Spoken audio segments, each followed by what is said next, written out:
धुंद झाला तुझा दरबार, धुंद झाला तुझा दरबार. सत्यवानाचा बहु केला सत्यवानाचा बहु केला छळ, कीर्तिवानाचे मारिले बाळ, कीर्तिवानाचे मारिले बाळ. सखा मनविषिताचे नाशिले बळ, सखा मनविषिताचे नाशिले बळ.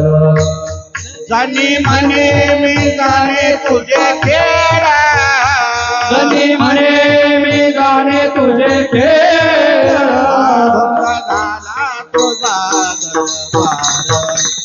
धुंद झाला तुझा दरबार, धुंद झाला तुझा दरबार, धुंद झाला तुझा दरबार. धुंद झाला तुझा दरबार, धुंद झाला तुझा दरबार,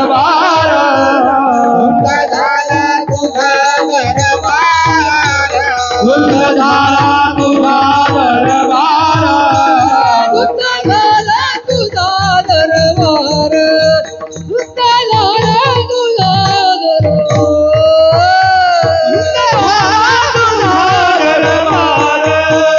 धुंद झाला तुझा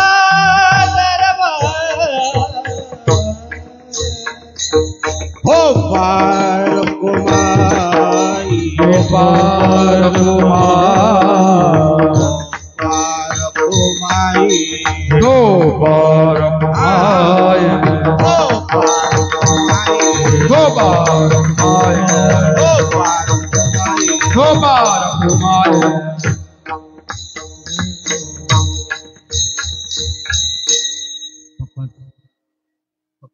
कमी झालं का? 2.5 ते 3 मिनिटात चाल झाली पाहिजे.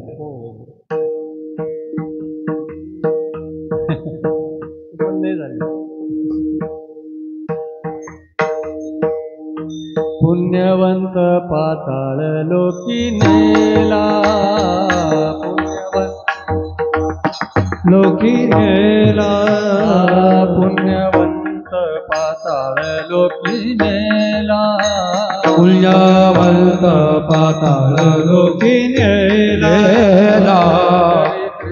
तो भाग्यवंत केला, दरिद्र तो भाग्यवंत केला, दरिद्री तो भाग्यवंत केला, दरिद्र तो भाग्यवंत केला.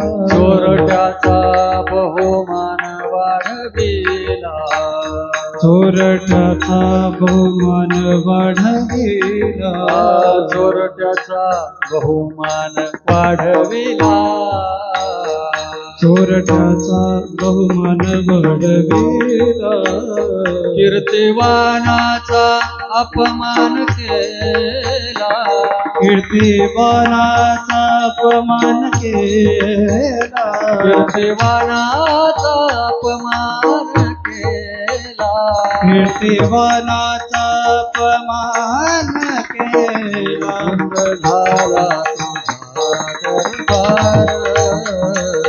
धुंद झाला तुझा दरबार, धुंद झाला तुझा दरबार, धुंद झाला तुझा दरबार, धुंद झाला तुझा दरबार, धुंद झाला तुझा दरबार, दरबार.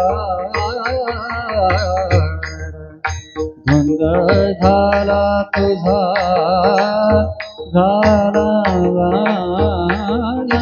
तुझा दरबार, धुंद झाला तुझा दरबार, तुझा दरबार.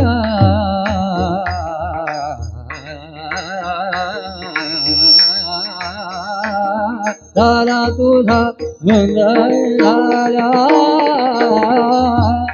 धुंद झाला तुझा, झाला तुझा तुझा दरबार धुंद झाला तुझा दरबार धुंद झाला तुझा दरबार धुंद झाला तुझा दरबार धुंद झाला तुझा दरबार धुंद झाला धुंद झाला तुझा दरबार धुंद झाला तुझा दरबार धुंद झाला तुझा दरबार धुंद झाला तुझा दरबार धुंद झाला तुझा दरबार धुंद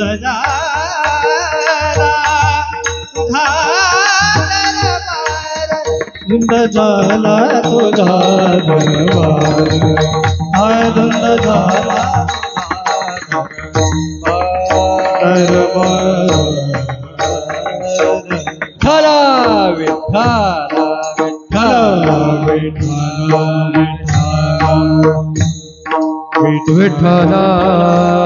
विठ्ठला विठ्ठला विठ्ठला विठ्ठला विठ्ठला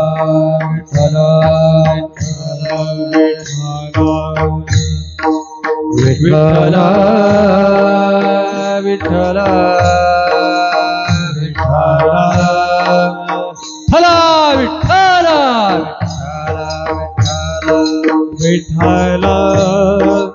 विठ्ठला विठ्ठला विठ्ठला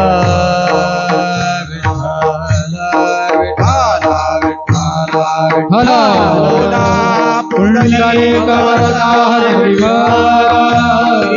ज्ञानदेव तुकारा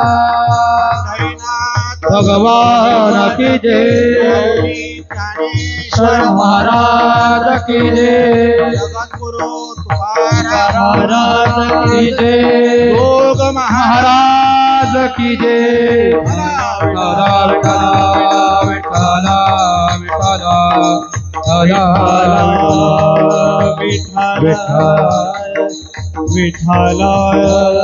विठ्ठला विठ्ठला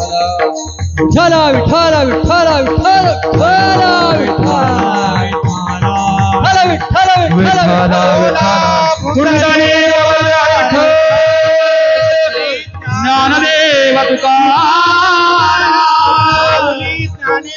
महाराज की जय महाराज की जय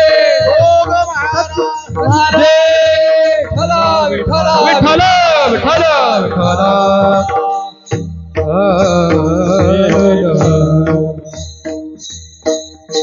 पुण्यवंत पाताळोकी नेला दारिद्र्य तो भाग्यवंत केला चोरट्याचा बहुमान वाढविला कीर्तिवानाचा अपमान केला धुंद झाला तुझा दरबार वैर्याशी दिदली मोक्ष सिद्धी कपटियाशी दिदली महानिधी सेवकाच्या ढुंगान मिळे चिंदे चाळकाशी त्रिलोक्य भावे वंदे धुंद झाला तुझा दरबार पतिव्रता ते व्रता गुंतविली वेश्या गणिका ते सत्यलोका नेली कळे सुकुळा लाविली यादवरंदा ही गोष्ट बरी नाही केली धुंद झाला तुझा दरबार सत्यवानाचा बहु केला छळ कीर्तिवानाचे मारियेले बाळ सखा मनविशी त्याचे नाशिले बळ जनी मने मी जाणे तुझे खेळ धुंद झाला तुझा दरबार पांडुरंगा करो प्रथम रमण पांडुरंगा करो प्रथम पांडुरंगा करो प्रथम दुसरे चरण संतासिया दुसरे चरण त्यांच्या कृपादाने कथेचा विचारू त्यांच्या कृपादाने कथेचा विचारू कथेचा विचारू बाबाजी सद्गुरु दास तुका बाबाजी सद्गुरु दास तुका बाबाजी सद्गुरु दास तुका पांडुरंगा करू प्रथम नमन दुसरे चरण संतांचिया त्यांच्या कृपादाने कथेचा विस्तारो बाबाजी सद्गुरु दास तुका आत्मरूप गणेशू केलिया स्मरण होय सकल विद्यांचे अधिकरण तेची वंदो श्री चरण सद्गुरूंची ते नमस्कारुनी आता ओम नमो ज्ञानेश्वरा करुणा करा दयाळा तुमचा अनुग्रह लादलो पावन झालो चराचरी आता अभिनव वागविलाशिनी जय चातुर्यार्थ कला कामिनी ते शारदा विश्वमोहिनी नमिले मिया ते नमस्कारोनी आता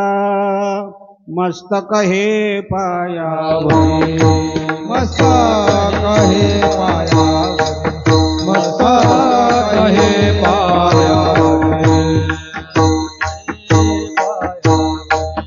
यावर करे संतांचा यावर करे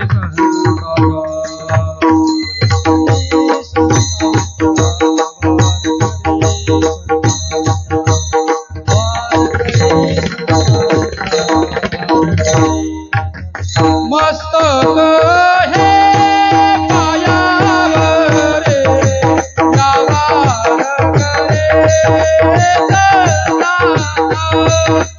यावार करे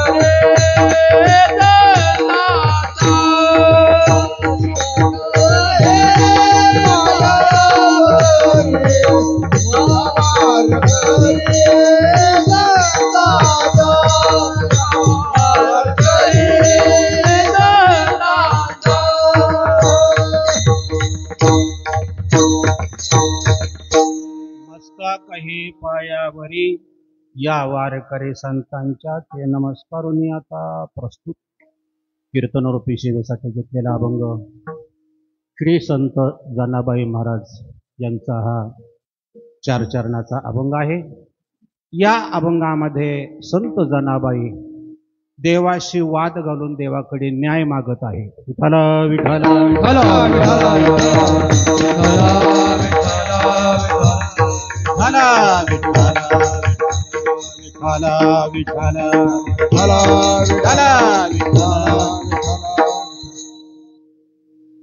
कीर्तनाला सुरुवात करण्यापूर्वी थोडासा परिहार द्यायचा तो असा की आज आपल्या मुंबई या शहरामध्ये खारघर या ठिकाणी कोपरखैरानी का नाही खारघर जास्त गाजल्यामुळे त्यालाच ठिकाणात आले कोपरखैरानी।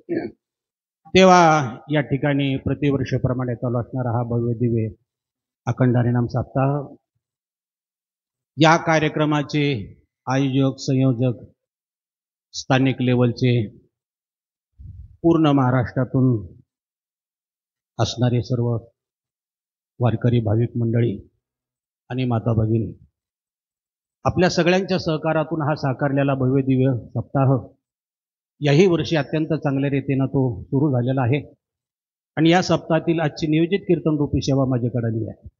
संकीर्तनाकरता घेतलेला अभंग संत जनाबाई महाराजांचा असून नेहमीप्रमाणे सर्व लोकांना विनंती आहे लागून या पाया विनवितो तुम्हाला करे टाळे बोला मुखी नाम विठ्ठल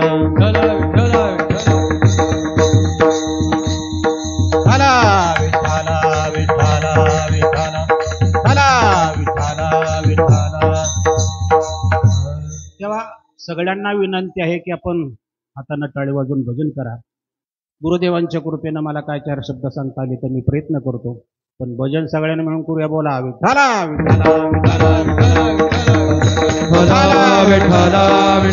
टाळे वाजवा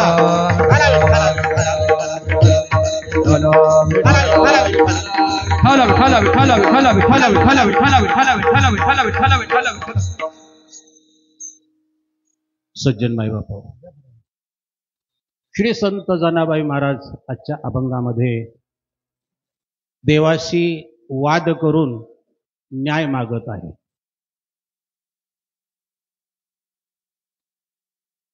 व्यावहारिक जगताला पाहिल्यानंतर असं लक्षात येतं की व्यवहारामध्ये धनाला जास्त प्राधान्य आहे.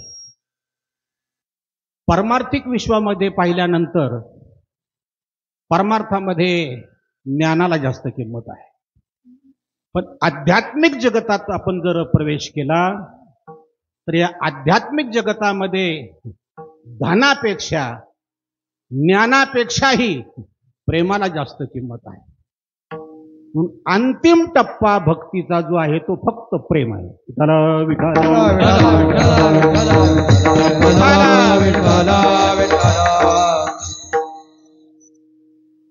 हे प्रेम सगळ्यांना मिळणं इतकं सुलभ नाही. म्हणून ज्ञानोत्तर भक्ती आहे. आणि ज्ञानही सगळ्यांना होईलच अशी खात्री नाही. मग त्याकरता व्यवहारातल्या धनाचा उपयोग करा, ज्ञानाची प्राप्ती करा. संसार करून जीवन मुक्त व्हायचं असेल तर या मार्गानं आपण आपलं जीवन व्यतीत करा.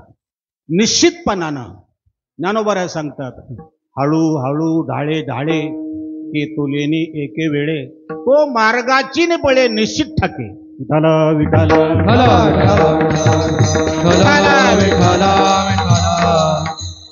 तुम्ही जरा थोडं परीक्षण करा. गाता येऊन सुद्धा बरेच गात नाहीत का? माईक नाही. मला कळतच नाही भजन माईक साठी आहे का देवासाठी? नाही, माईक साठी असेल तर यांना स्पीकरवाल्याच्याच घरी नेऊन सोडूया. माईक ही व्यवस्था आहे, हे साधन आहे, साध्य नाही. प्रत्येकानं असं ध्यानात ठेवा. मी सुद्धा बोलतोय हे देवासाठी बोलतोय. उपयोग सगळ्यांना होतोय हा त्याचा गौण भाग आहे. पण जे बोलतोय ते देवासाठी बोलतोय. देवासाठी बोलून देव कळावा हा हेतू पुढे ठेवतोय. तसं प्रत्येकानं वाजवणाऱ्यांना सुद्धा मी देवासाठी वाजवतोय, गाणाऱ्यांना सुद्धा मी गाताना देवासाठी गातोय, आणि मी सुद्धा बोलताना देवाशी देवाबद्दल बोलतोय असा भाव पाहिजे. बऱ्याच वेळेला गाणाराच्या आणि वाजवणाराच्या जर फिल्डीमधला कीर्तनकार असेल तर ओके,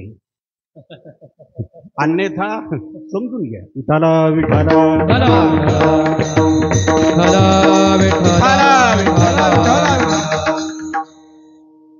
स्वानंद सुखनिवासी जोग महाराजांच्या कृपेने अजून तशी कधीही महाराष्ट्रात वेळ माझ्यावर आली नाही.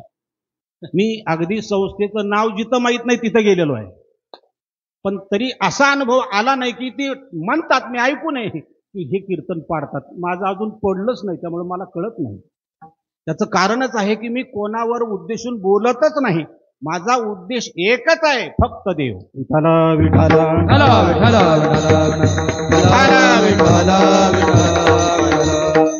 सज्जना हो, प्रत्येकानं भक्ती ही स्वतःच्या कल्याणाकरता न करता फक्त देवासाठी केली पाहिजे. भक्ती जर स्वतःसाठी केली तर त्याचा उपयोग संसारासाठी होतो, आणि भक्ती देवासाठी जर केलं तर जीवनमुक्त त्याला अवस्था प्राप्त होते. संसार फुलवण्यासाठी परमार्थ नाही, जीवन मुक्त होण्यासाठी परमार्थ आहे. हे जोपर्यंत तुम्ही ध्यानात ठेवत नाही तोपर्यंत परमार्थातला आनंद खऱ्या अर्थानं भेटणार नाही.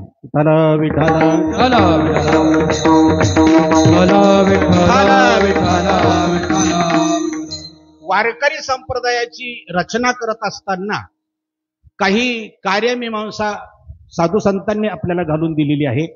त्यातल्या बऱ्याचशा काही गोष्टी आपल्याला ज्ञात आहेत, पण एक गोष्ट प्रामुख्यानं सांगायची ती म्हणजे अशी की प्रत्येक झाडाची फळाची चव वेगळी असते. सगळ्याच झाडाला नारळ येत नाहीत आणि नारळाला कधी रताळं लागत नाही. प्रत्येकाची चव वेगळी वेगळी असते. तसं प्रत्येकाची असणारी कॅपॅसिटी वेगळी वेगळी असते. प्रत्येकाची बोलण्याची पद्धत वेगळी वेगळी असते. प्रत्येकाच्या बोलण्याचा दृष्टिकोन वेगळा असतो.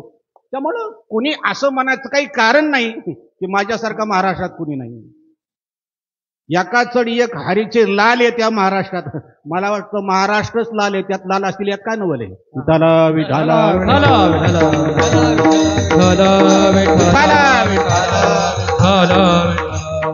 त्यात तुकोबाराने एक प्रामुख्यानं विषय सांगितला. वारकरी संप्रदाय हा कुठल्याही एका जातीनं निर्माण केलेला नाही आणि एका जातीसाठी अजिबात नाही. संप्रदाय निर्माण कुठल्याही संतांनी केला असला तर तो सकाळांच्यासाठी केलेला आहे, सगळ्यांच्यासाठी केलेला आहे. किंबहुना या माध्यमातून परमार्थ आणि मोक्षाचा मार्ग खुला केलेला आहे. आणि म्हणून त्याकरता स्पष्टपणे उल्लेख तुकोबाराने केला, विष्णुमय जग वैष्णवांचा धर्म आणि भेदाभेद भ्रम अमंगळ.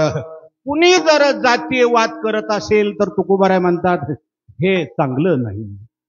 आलं का लक्षामध्ये? मला असं वाटतं की भक्ती आणि परमार्थ हा भेद जाण्यासाठी आहे. यात येऊन जर भेद करत असेल तर ही भेद करणाराची त्रुटी आहे. आलं का लक्षात?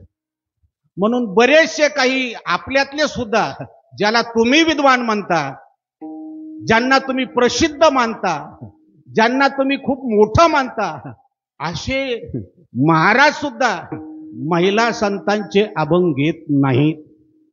मला अभंग घेत नाही त्याच्याबद्दल बोलायचं नाही, पण संतांमध्ये असं कुठं सांगितलेलं नाही की बाई संत ही चांगली नाही किंवा बाई संत असू नाही, असा विरोध केलेला नाही. आला का लक्षामध्ये? तेव्हा मला असं आज मुद्दाम वाटलं, आपण महादेवाला मानणारी माणसं आहेत, पण महादेवाचं नाव घेण्या अगोदर पार्वतीला सुद्धा स्वीकारणारी आपणच आहोत. शंकर पार्वती का नाही, असं आपण सगळ्यात देवींना मानतोय. आणि म्हणून वारकरी संप्रदायामध्ये मर्यादा जरूर आहे, नेम जरूर आहेत, पण भेदभाव अजिबात नाही. आणि नुसतं हे बोलण्यापुरते असणारे कायदे नाहीत, तर ते अंमलात आणलेले आहेत. जो अधिकार ज्ञानोबारायांना आहे तितकाच अधिकार आमच्या नाथरायांना आहे. जो नाथांना अधिकार आहे तितकाच अधिकार आमच्या नामदेवरायांना आहे. आणि नामदेवाला जितका अधिकार आहे त्याच्या काही गुणा अधिक जनाबाई महाराजांचा अधिकार आहे. विठाला विठाला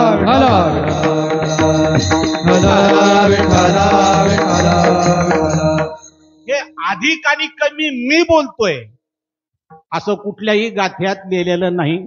प्रत्येकाचा एक महिमा आहे, प्रत्येकाचं एक असणारं अलौकिक व्यक्तिमत्व आहे. आणि म्हणून प्रत्येक जण आपापल्या उंचीनं ही संत मंडळी शोभलेली आहेत. संतांनी संताबद्दल मतभेद केले नाहीतच, पण हल्लीचे लोक मात्र या संताला जातीवारी वाटून घेतल्याला सुद्धा कमी करायला तयार नाहीत. सावता महाराज माळ्याचे कुठं लिहून दिलंय? बोला ना. हे सगळं गणित चुकीचं आहे. ते कुठल्या जातीचे आहेत यापेक्षा ते संत आहेत ही गोष्ट महत्वाची आहे. विठाला विठाला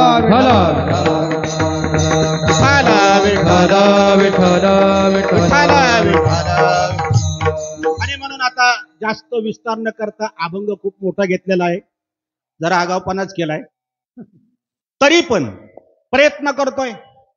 जिथं सिग्नल लागेल तिथं गाडी सुटली जाईल, त्याला इलाज नाही. आणि म्हणून एक गोष्ट लक्षात ठेवा, सर्वच संतांनी अभंग गायले आणि स्वतः लिहिले. मी जनाबाई तुमच्या पुढे प्रस्थापित करायचा प्रयत्न करतोय. एकमेव महाराष्ट्रातल्या संतांपैकी एकमेव जनाबाई की तिनं अभंग फक्त गायले आणि तिचे अभंग प्रत्यक्ष पांडुरंगानं लिहिले. ही गोष्ट इतिहास विसरणार नाही. मला वाटतं टाळ्या वाजवणाऱ्यांना कळलंय. बरं वाटलं मला तुम्हाला ह्या गोष्टी कळायला लागल्या. मी सांगली जिल्ह्यातला आहे. महाराष्ट्रामध्ये सांगलीला ओळखत नाही असा कोणी माणूस नाही. आणि सांगलीत एक माणूस असा आहे की महाराष्ट्रातल्या प्रत्येक खेड्यातला माणूस त्या माणसाचा नावासहित ओळखतो. त्याचं नाव आहे वसंतदादा पाटील. दादा मराठी 7वी शिकलेले होते, पण 3 वेळेला महाराष्ट्राचे मुख्यमंत्री झाले होते. आणि ऐका कान उघडे करून, दादा 7वी शिकलेले असताना सुद्धा मुख्यमंत्री झाल्यानंतर त्यांच्याकडे 70-80 झालेले पीए होते त्यांच्या हाताखाली लिहायला.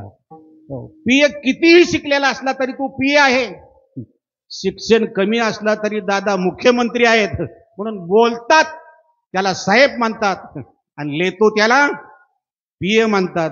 इथं जनाबाई बोलत आहे, विश्वाचा मालक पांडुरंग लिहित आहे, तुम्ही याच्यावरनं कल्पना करा, ज्या संत जनाबाईचा पिय जर पांडुरंग असेल तर तिचा अधिकार काय असेल? त्याला विठाला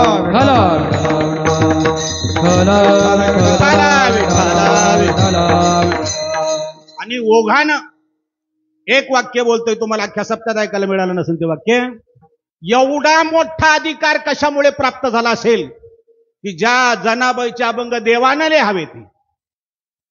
ज्ञानोबारायासारखे संत होणे नाही, ज्ञानोबारायाच्या पूर्वी कोणी संत नाही, तरी पण जनाबाईचं हे कौतुक का? दोन गोष्टी आहेत मंडळी, दोन गोष्टी. नंबर एक, तिच्या इतकं नामस्मरण कुणी केलं नाही आणि तिच्या इतकं देवावर प्रेम कुणी केलं नाही. नाम आणि प्रेम या दोन गोष्टीमुळे ह्या जनाबाईचा अधिकार प्राप्त झालेला आहे.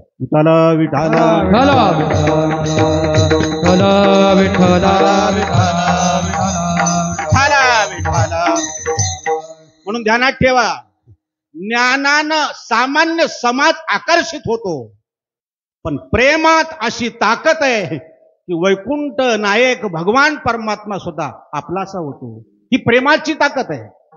पण ते प्रेम म्हणजे तुम्ही संसारात ज्याला समजता ते तसलं इतकं सामान्य प्रेम नाही. हे प्रेम म्हणजे काय? गमतीसारखं नुसतं नजरेला नजर झाले की हाय जमलं, थोडस खटाकलं की बाय संपलं. हे काय प्रेम आहे का? आमचे वैकुंठवासी मामासाहेब दांडेकर म्हणायचे, तुम्ही ज्याला प्रेम समजताना हे खऱ्या प्रेमावर पडलेला रोग आहे. हे प्रेम तुम्हाला माहीतच नाही की जे प्रेम निर्माण झाल्यानंतर माणूस देहावर राहत नाही, विकाराचा प्रश्नच येत नाही.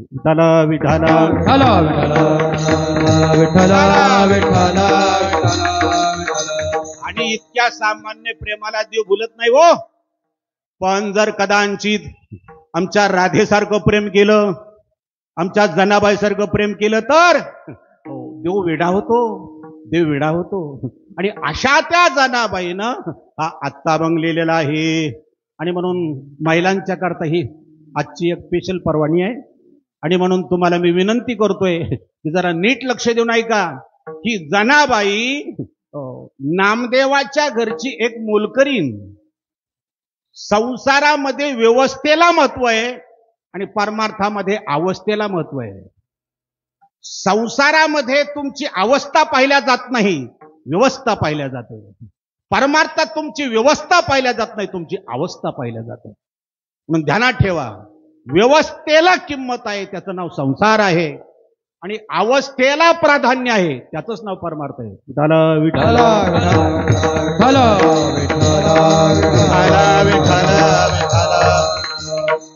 जनाबाई महाराज ही नामदेवाच्या घरची मोलकरीण आहे.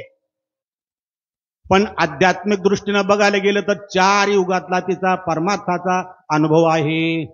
युगाचा भक्तनामा उभा कीर्तनी आणि पाठीमागे डोळे झाकून उभी ते जणी. ग्रामपंचायतला निवडून आल्यानंतर सदस्य सुद्धा खाली बघत नाही. असं बघतो का निवडून आलेला का 15 दिवस झाले ती इतकं ताटतोयस. 4 युगाचा अनुभव आहे. 4 युगामध्ये फक्त परमार्थ आहे, संसाराचा स्पर्श नाहीये. आणि तरी जनाबाईला अभिमान नाही, म्हणून हा अधिकार आहे.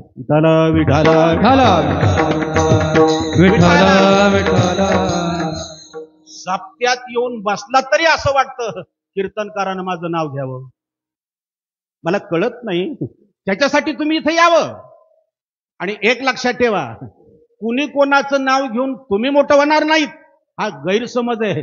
तुम्ही कर्तृत्व असं करा, नाव घ्यायची गरज नाही. तुम्ही आल्याबरोबर तुमचं नाव सगळ्यांना कळलं पाहिजे असं तुम्ही कर्तृत्व करा, काही गरज नाही घ्यायची.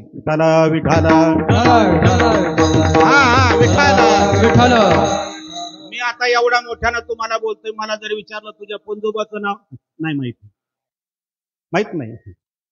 का माहित नाही? त्याचं कारण आहे, हे कुठं शास्त्रात लिहिलेलं नाही, माझ्या ध्यानात राहीपर्यंत त्यानं तसं काही केलेलं नाही. की त्याचं उत्तर आहे, ज्ञानोबारांना 750 वर्ष झाले. जोपर्यंत चंद्र सूर्य आहे तोपर्यंत शिवाजी महाराज, तुकाराम महाराज आणि ज्ञानेश्वर महाराज हे नाव सांगायची वेळ येणार नाही. त्याचं नाव महाराष्ट्र आहे. इथं पैदा झालेला प्रत्येक माळकरी असू द्या नाही तर नसू द्या, या व्यक्तींची नावं त्यांना सांगावं लागत नाही. यांचं कर्तृत्व प्रत्येक महाराष्ट्रातल्या माणसाच्या रक्ताच्या थेंबात बिंबलेलं आहे. विठाला विठाला विठाला विठाला विठाला. आणि प्रेम त्याला म्हणतात की ज्याच्यात तडजोड नसते आणि स्वार्थ अजिबात नसतो, केवळ शुद्ध असतं ते फक्त प्रेम. ते कसं असावं, कसं असतं हे जर तुम्हाला समजून घ्यायचं असेल तर स्पेशल राधेचं चरित्र वाचा, राधेचा अभ्यास करा. मी आत्ता कालच्या 16 डिसेंबरला वृंदावनला गेलो होतो. 16 डिसेंबरचा सकाळचा 8:30चा व्हिडिओ बघा, आपल्या लक्षात येईल मी कुठे होतो काय वगैरे. मोठेपणा सांगत नाही, पण तिथे गेल्यानंतर सामान्यातले सामान्य माणूस सुद्धा स्वाभिमानाने म्हणत होता, राधे राधे राधे राधे. बस काही घेणं नाही देणं नाही, पण राधेशिवाय बोलणंच नाही. याचं नाव प्रेम आहे मंडळ, याचं नाव प्रेम आहे. जगात हे पहिलं ठिकाण असं आहे की ठिकाण कृष्णाचं आहे, पण नामस्मरण मात्र राधेचं केलं जात आहे. याचं एकमेव कारण हे शुद्ध प्रेमाचं वजन आहे, शुद्ध प्रेमाचं. विठाला विठाला विठाला विठाला. एकट्या देवावर खरं प्रेम करा, विश्वात नाव होईल, सांगायची गरज नाही. पण नाटकं केले ना, किती लोकांना डोक्यावर घेऊ द्या, शेवटी तुम्हाला याला यम येईल. देव नाही, विसरू नका वाक्य. पण खोट्या पार मारतात, जास्त रमू नका. खरा पार मारतो, थोडा करा. काय जीवन म्हणल्या जातं ऐका पुढे चिंतन. विठाला विठाला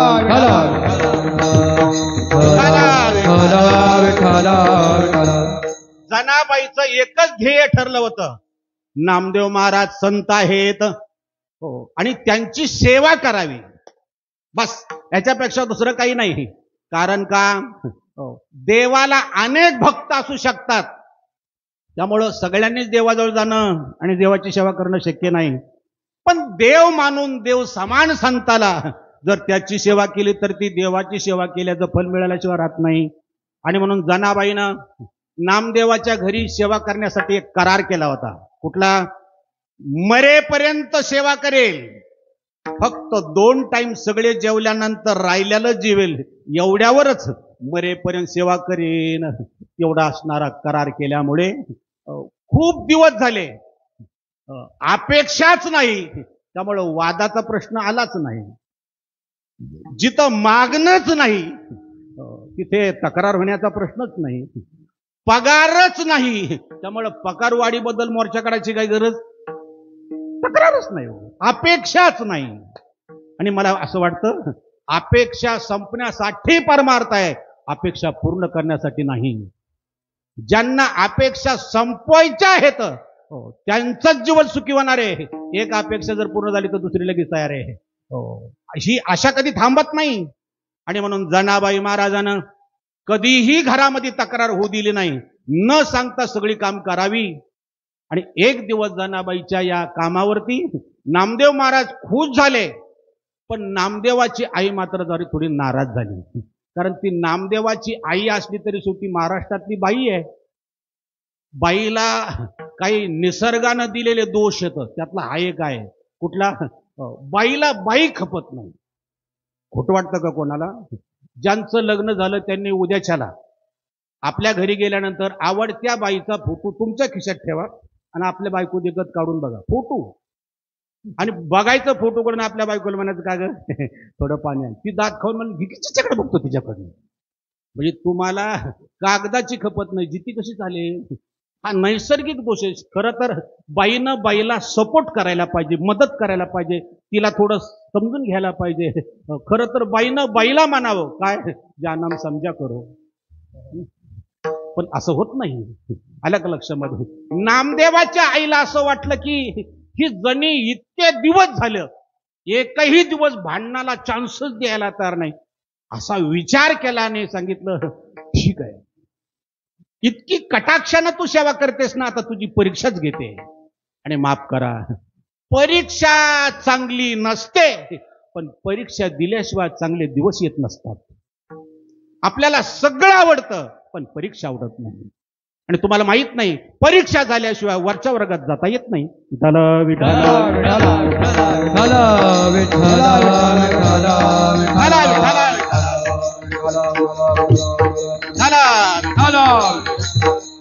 नामदेवाच्या आईनं सांगितलं, जणे आज संध्याकाळी सगळ्यांना लागणाऱ्या जेवणाचं दळण तू दळायचं. जनाबाईच्या लक्षातच आला नाही हा तिडा. साधूशी न कळे दुर्जनाची बुद्धी. तिला काही कळलं नाही. ती म्हणली, जी आई साहेब. आता नामदेवाच्या घरात माणसं किती होती महाराज? 13 माणसं होते. जनाबाई 14वी. आता ती 13ची नाव एका अभंगात नामदेव महाराजांच्या आहे. आल्या का लक्षामध्ये? आणि त्या काळातली माणसं जेवणाला कशी असतील? नाश्ता पाचुंद्याशिवाय होत नव्हता. पाचुंदा मराठी समजते ना? ती मुंबईच्या चपात्या नाही, गावाकडच्या. मुंबईच्या चपात्याला फुलक्या म्हणतात. फुकलं की चपाती तिकडं बाई इकडे. खेड्यातली चपाती फेकून हाणली तर आट्या की. असल्या 5 चपात्या भाकरी एक एक जण नाश्त्याला खात होता. 2.5 पायल्या धान्य एका दिवसाला स्वयंपाकासाठी लागत होतं. आणि त्यावेळेला दळायसाठी यंत्र नव्हतं, ते जात्यानं दळावं लागत होतं. हल्लीच्या काळामध्ये अजून काही जुन्या लोकांना जातं गावाकडे पाहिलेलं आहे. येत्या 10 वर्षानंतर शिपाव लग्न येणाऱ्या मुलींना याला जातं म्हणतात. ते कसं पीठ निघतं ते प्रॅक्टिकल करून दाखवावं लागणार आहे. आत्ता मी मुंबईत बोलतोय. मुंबईतल्या मुलाला जन्मालेल्या 10 वर्षाच्या मुलाला विचारा, दूध कोण देतं? तो म्हणतो भैया. की भैयाचं दूध मुंबईत कुठून आलं? अरे भैया आणून देतो. भैया दूध देत नाही, दूध म्हैस देते, गाय देते, त्याला माहित नाही. आणि म्हणून जनाबाईला सांगितलं दळावं लागेल. जनाबाईने सांगितलं, जी आई साहेब. जी या शब्दामध्ये फार मोठी ताकद आहे. आमच्या सातारा जिल्ह्यामध्ये काही महाराज मंडळी होऊन गेली. त्यातले काही ऐकलेली इथं बरीचशी मंडळी असतील. मी ज्यांच्या सान्निध्यात 12-13 वर्ष काढली, परम आदरणीय पुंडलिकजी महाराज वेळुकर, ते अट्टासानं म्हणायचे. कुणी हाक मारले की जी म्हण, जी म्हणतो. आणि ज्ञानोपारायांनी निवृत्तीनाथांचं जे मन आहे, अंतःकरण आहे, हे जर कुठल्या शब्दानं जिंकलं असेल तर त्याचं कारण फक्त एकच शब्द, जी. तेथ जी जी मरुनी परम उल्हासे. आल्या का लक्षामध्ये? जी या शब्दात फार ताकद. जनाबाईनं जी म्हटल्यानंतर पुढचा वादच संपला. तिनं डबाच आणून ठेवला. संध्याकाळी जनाबाईला झोप लागे ना. हो, कारण 7 वर्षाचं लेकरू. हो, त्या काळातलं जातं. जनाबाईनं पांडुरंगाचा दावा केला. तिनं ऐकून होती की देव कुठल्याही संकटाला हाक मारल्यानंतर भक्ताच्या धावून येतो. म्हणून तिनं पुष्कळ प्रयत्न केला. आणि प्रयत्न केल्यानंतर उशीर नाही कोण, पण देव आला. देव आल्याला पाहिल्याबरोबर जनाबाईचा जीव आबाळा एवढा झाला. का? आलाय तो विश्वाचा मालक आहे. आणि जिच्या घरी आलाय, हो, ती एका संताची असणारी दासी आहे. उंची समजते का? उंची. अहो, ही मोठी मोठी लोक हातात हात देतात, पण सामान्य माणसाच्या नाही. त्याला हात बी तसे मजबूत लागतात. ते कोणाच्या हातात हात देत नाहीत. घरी यायचा तर प्रश्नच नाही. हो, देव आला.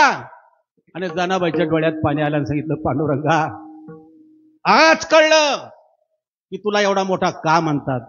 अरे माझ्यासारखं एका सामान्य दाशी सेवा करणाऱ्या असणाऱ्या एका मोलकर्णीच्या घरी तू यावं, हा तुझा खरा मोठेपणा आहे. जनाबाईला देवानं सांगितलं, बराचसा वेळ झालेला आहे, आता वेळ घेऊ नको, कामाचं बोल. आता पुन्हा मुद्दा उपस्थित होतो.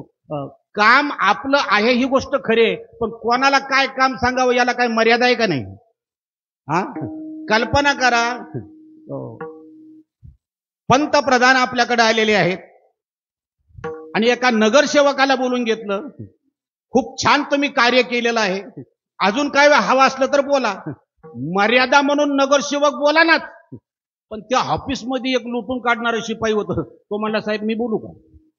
पंतप्रधानाला ते शिपाई म्हणते, मी बोलू का? ते म्हणले, बोला. म्हटले 5 वर्षाला नगरसेवक बदलतो, पण गेली 20 वर्ष झालं या ऑफिसमध्ये मी एकटा शिपाई. एक शिपाई मिळेल का? येडा कुठला. अरे पंतप्रधान प्रसन्न झाले तर शिपाई मागतो. बोलण्याची काही उंची असते ना. जनाबाईला असं वाटलं की विश्वाचा मालक घरी आलेला आहे, आता त्याला दळण दळायचं हे कसं सांगावं. पण खोटं बोलणं हे आयुष्यात नव्हतं. खोटं बोलणं हे परमार्थात बसत नव्हतं. म्हणून जनाबाईनं खाली मान घातली, सांगितलं क्षमा करा, हे दळण दळायचं आहे. आणि म्हणून आपला मी धावा केलेला आहे. देव इतक्या मोठ्यानं हसले. आता हसल्याचे दोन अर्थ होतात. काही माणसं काम हसण्यावरही घालवतात आणि काही माणसं हसून कामाला लागतात. विठाला विठाला विठाला विठाला विठाला विठाला.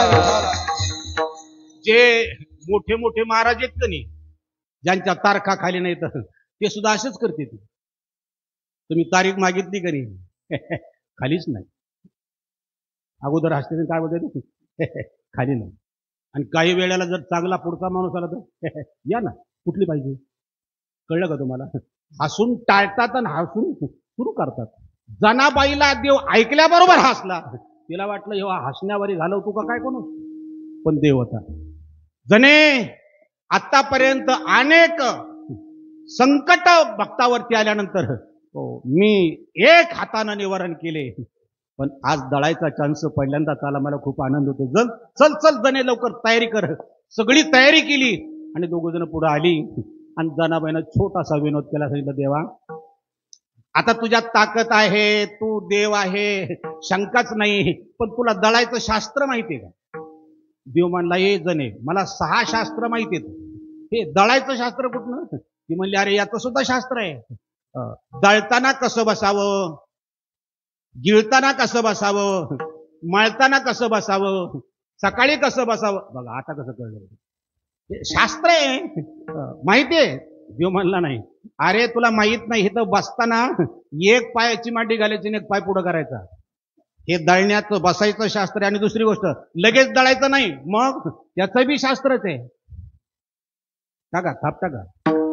असं घेऊन गोटा ठोकून कुटा, सुपात गोंधळ गोळी ते, बाई जात्यावर दळण दळी ते. बस कसं आहे, हे ताकापुरतं रामायण. आता टाइम नाही ना. मग ती गोटा घ्यायचा आणि खुटा ठोकायचा आणि मग दळायचं. जनाबाईनं ते सगळं केलं आणि दळायला सुरुवात झाल्याबरोबर जनाबाईनं सांगितलं, देवा गाणं म्हणतो. म्हणला, ते खातं तुझ्याकडं, मी फार तर माग म्हणतो, तुला साथ देतो.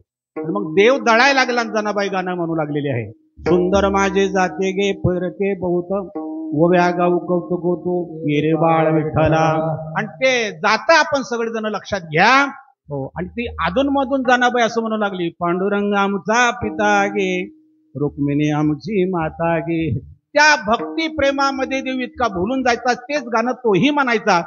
आणि बघता बघता दळण संपलं, जनाबाईनं पीठ भरलं, देव निघून गेला. आणि पीठ भरल्यानंतर त्या नामदेवाच्या आई पुढे तो डबा नेऊन ठेवला आणि असा चमत्कार झाला. काय, नामदेवाच्या आईनं स्वयंपाक केल्यानंतर 5 भाकरी खाणारा 7 भाकरी खाऊ लागला, पण कोणाला करपट ढेकर आला नाही. आणि एवढा स्वयंपाक केला तरी 1 इंच सुद्धा पिठाचा डबा मोकळा झाला नाही, म्हणजे पीठच कमी झालं नाही. इतका मोठा चमत्कार झाल्यानंतर त्या नामदेवाच्या आईनं अख्ख्या गावात सांगितलं, जनाबाईनं दळलं की पीठ संपत नाही आणि फुकाट दळती. अख्ख्या गावाची दळणं तिच्याकडे का फुकाट. तुम्हाला कोणाला प्रसिद्ध व्हायचं असेल तर फुकाट सप्ते करा, लोक जीव द्यायचे नाही तुम्हाला, त्याला लई गिराईक आहे. आणि मग सगळ्या गावाची दळणं आल्यानंतर दुसऱ्या दिवशी अवघड झालं. जनाबाईनं नेहमीप्रमाणे देवाचा धावा केला, देव आला नाही. आणि देव उशिरा आला. तोपर्यंत जनाबाई झोपी गेली. जनाबाई झोपल्यानंतर देव आला आणि बघतो तर त्या जनाबाईला अंतरण्याकरता आणि पांघरण्यासाठी एकच गोधडी होती, ती फाटकी होती. इतकी चांगली होती की चतुर्थीचा चंद्र बघायचा ठरला तर बाहेर जायची गरज नाही, घरातूनच दिसत होती. इतकी फाटलेली गोधडी, ती अर्धी अंगाखाली ना अर्धी अंगावर. त्या कुशीवर या कुशीवर झाल्याबरोबर जनाबाई खाली झोपलेली, गोधडी साईडला पडलेली. देवाला वाईट वाटलं. देव म्हणत आहेत, माझ्या जनीला नाही कोणी, माझ्या जनीला नाही कोणी, ना उगाली चक्र पाणी. भगवंताला दया आली, त्या भगवंतानं आपल्या अंगावर कशाला काढला आणि जनाबाईच्या अंगावर टाकला. गळ्यातले अलंकार काढले, खाली ठेवले आणि भरभर प्रॅक्टिस झाल्या होता. जनाबाईला न उठवता दळून टाकलं. पण जायला उशीर झाल्यामुळे गडबडीत असं झालं, देवाचा शेला जनाबाईच्या अंगावर राहिला, देवाच्या गळ्यातले दागिने तिथं राहिले आणि शेला म्हणून देवानं जनाबाईची मोकळी गोधडी गळ्यात घातली आणि विटीर जाऊन उभा राहिला. पाटे काकड आरतीला ही बडवी आल्यानंतर बघतात तर देवाच्या गळ्यात अलंकार नाही आणि अंगावरती फाटकी गोधडी आहे.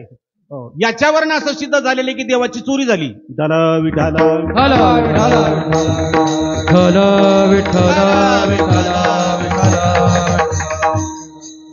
मला असं वाटतं की आत्ताच हे ताजं उदाहरण आहे. काय जर देवाची सेवा निष्काम भावनेनं जर केली तर देवाला काही कमी पडत नाही. आज अयोध्येमध्ये अशी परिस्थिती आहे, ठेवायला जागा नाही बुवा, ठेवायला जागा नाही.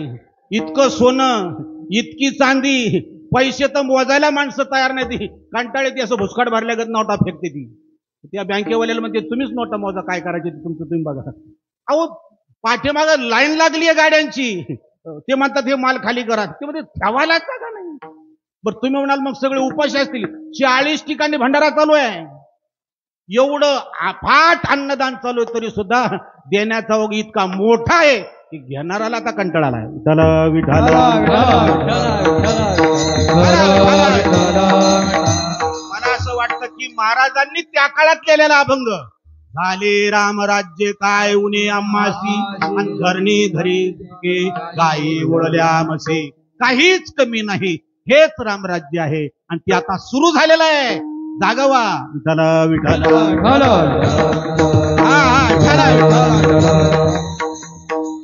आणि पंढरपुरातले लोक तिकडे देवाजवळ जमा झालेले तर बघतात तर देवाची चोरी झाली आणि मग सगळी न येणारी सुद्धा लोक तिथं आली का, चोरी झाली म्हणून. तुम्ही बघा आता जेवढी कीर्तनाला आलेत की नाही, एक जणांना फक्त माईकवरती नुसतं ठोक बोंबलू दे की झोपलेले सुद्धा इथं हजर होतील का. काय झालं, कीर्तनाला माणसं ठराविक पण वाईट कामाला माणसं भरपूर आलं का लक्षामध्ये. आणि म्हणून तुफान गर्दी झाली आणि एकच विषय, देवाची चोरी झाली. पुन्हा इन्क्वायरी सुरू झाली, चोरी केली कुणी, देवाची चोरी केली कुणी. काय त्या काळातली माणसं प्रामाणिक होते. 1 मिनिटात निर्णय लागला, जिची गोधडी आहे तो चोर आहे. हल्ली बघा चोऱ्या मोठ्याल्या होत्या, ती पोलीस तपास करते, तक्रार झाल्यावर सांगतात तपास चालू आहे. श्वान पथकाची म्हणजे यांना मेळ लागा ना म्हणून कुत्रे आणलेले आहेत. जाऊ दे, सगळ्यांना धक्का बसला की जनाबाई, ही गोधडी जनाबाईची, जनाबाईनं चोरी केली. सगळी लोक तिथे गेली, बघतात तर देवाचा शेला आणि दागिनं सापडलं. बुद्धमालासह जनाबाई चोर ठरली. ही संसारिकाची वस्तुस्थिती आहे. ही माणसं परमार्थ करत नाहीत आणि परमार्थ करणारी माणसं जर खरी असतील तर या लोकांना सहन सुद्धा होत नाही. हे साधूकडे जात नाहीत आणि साधू खरा भेटला तर यांना कळत नाही की हा साधू आहे. त्याची विटंबना केल्या जाते. ही दुर्दैवाची खंत करणारी गोष्ट आहे. लक्षात ठेवा, कुठल्याही धर्मात साधू चुकतच नाही असं नाही, पण त्या धर्मामध्ये साधूची विटंबना केल्या जात नाही. कारण ती विटंबना साधूची नाही, त्या धर्माची असते. ही गोष्ट आपल्याला कळत नाही. विठ्ठला विठ्ठला विठ्ठला खून केलेलाचा सुद्धा मुद्दा जिरला जातो, पण साधूचा मुद्दा मात्र मुद्दाम उचलून धरला जातो. कुठं स्वाभिमान आहे तुमचा, घाण ठेवलाय का? अरे नाही, जरा छत्रपतींचं शिवचरित्र वाचा. स्वाभिमान जर असेल तर तो छत्रपती सारखा पाहिजे आणि अभिमान जर पाहायचा असेल माझ्या तुकोबऱ्यासारखा पाहिजे. त्याचा धरीना अभिमान करीना पुले जतन, हा अभिमान पाहिजे. आणि म्हणून ध्यानात ठेवा, या ठिकाणी सगळ्या लोकांनी मुद्दा उचलून धरला आणि सगळ्यांनी मिळून निर्णय दिला, ज्यानं चोरी केली त्याला फासावर देऊन टाका, सुळावर देऊन टाका. फासावर अलीकडचा प्रकारे सुळावर, त्याच्या अगोदर सुळावर होतं, त्याच्यानंतर फाशी सुरू झालेली आहे. सुळावर देऊन टाका म्हटल्यानंतर सगळ्यांनी मिळून निर्णय पास केला. जनाबाईला बोलवण्यात आलं, सांगितलं बोल शेवटची तुझी इच्छा काय. जनाबाईच्या हे सगळं प्रकरण लक्षात आलं, कारण त्यांनी काय व्याकरण घोकून पाठ केलं नव्हतं. 4 युगातला देवाचा आणि संताचा संबंध आणि सानिध्य होतं. काय तत्वज्ञान असेल बुवा. जनाबाईचा एक एक शब्द म्हणजे आज विद्वानांचं जीवन आहे बाबा. काय किंमत आहे. ज्ञानोबारांच्या बद्दल बोलताना तर ज्ञानोबारांबद्दल असं उद्गार काढलेले तर ज्ञानोबारांचा एक श्वास सुद्धा अलीकडचा प्रबंध तयार होईल इतक्या मोलाचा श्वास आहे. विठाला विठाला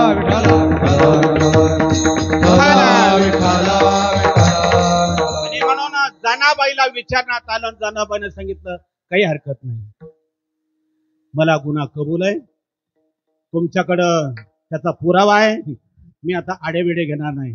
तुम्ही विचारताय म्हणून एकच इच्छा आहे, काय, मला फक्त त्या पांडुरंगाचं एकदा दर्शन घेऊ द्या. आठ एकच आहे, मंदिरात कुणी यायचं नाही, मला एकटीला दर्शन घेऊ द्या. आता कोण नाही म्हणणार आहे. जिथं आज चोखोबारांची समाधी आहे तिथं ही सगळी मंडळी थांबलेली आहे आणि पांडुरंगाचं शेवटचं दर्शन घेण्यासाठी जनाबाई महाद्वाराच्या पायऱ्या चढत आहे. नीट ऐका जरा माझं कीर्तन. प्रेम कोणावरही कोणालाही करता येतं, पण राग येण्याकरता त्याचं तसं नातं असावं लागतं, तितका अधिकार असावा लागतो. तसा कोणाचाही कोणाला राग येत नाही. जनाबाईचा आणि देवाचा संबंध इतका दृढ होता, इतकं नातं घट्ट झालेलं होतं की प्रत्येक पायरी चढत असताना जनाबाईच्या अंगाची अशी आग होऊ लागली. इतका राग आला, डोळे लाडभडक झाले, चेहरा असा क्रूर झाला, केस ताट झाले, घामानं डबाबली, श्वास रोखल्या गेला आणि जनाबाईनं महाद्वारातून गरुड खांबापुढे पाय टाकला. काय तो अधिकार, काय ते प्रेम, काय ती निष्ठा, काय तो विश्वास. देवाकडे पाहिल्याबरोबर देव खाली बघायला, काय अधिकार आहे मंडळी. जनाबाई देवाकडे बघते आणि आवेशात हाक मारते, देवा, ए देवा, आजपर्यंत मी फक्त ऐकून होते, ज्यानं तुझी खरी सेवा केली देवा, तू त्यांची फजितीच केलीस. आणि जसा वरून काळा दिसतोस तसाच आतूनही काळा आहेस. आणि तू जसा दिसतोस तसा नाही रे, तू कसा आहे. याच्याकरता तर ती जनाबाई असली संत असली तरी महाराष्ट्रातली बाई होती. बाईला राग आल्यानंतर सुशिक्षित असो नाही तर अशिक्षित असो, महाराष्ट्रात एक अशी बाई नाही की तिला शिव्या येत नाही. अशी महाराष्ट्रात पैदा झाली नाही बाबा. आणि तुम्हाला माहित नाही, बाई अशिक्षित असली तरी शिव्या सुशिक्षित देती. षष्टी तत्पुरुष समास ची ते समजून घ्या, आला का लक्षामध्ये. अशा जनाबाईने शिव्या द्यायला सुरुवात केली. अरे अरे विठ्या, मूळ मायेच्या कार्ट्या, तुझी रांडरंडकी झाली, जन्म सावित्री तुडालेली. विठा तुझे गेले मडे आणि तुला पाहुनी काळरडे. उभा राहुनी अंगणी शिव्या देती दासी जणी. अशा शिव्या दिल्याबरोबर पांडुरंगानं विटेवरनं खाली उडी मारली आणि जनाबाईचा हात पकडला. सांगितलं, जने, अगं काही जिभेला हाड आहे का, चक्क मला शिव्या देतेस, काय बी केलं सांग. जनाबाई पुन्हा असले. सांगितलं, का रे, मी तुला काय नवीन पुढारी वाटले बोगस प्रकरण सांगायला. ऐक, माझ्याकडे याचा पुरावा आहे. पुरावा क्रमांक 1,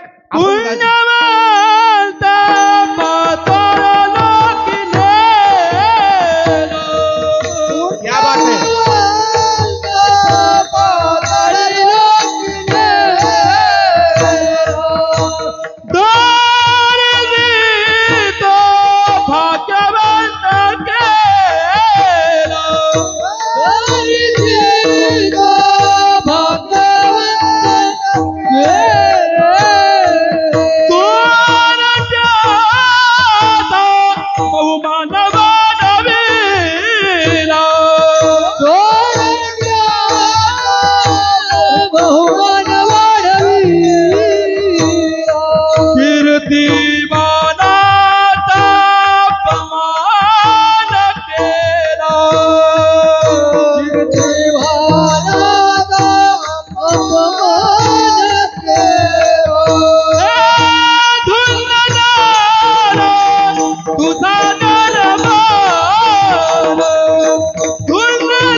खूप छान.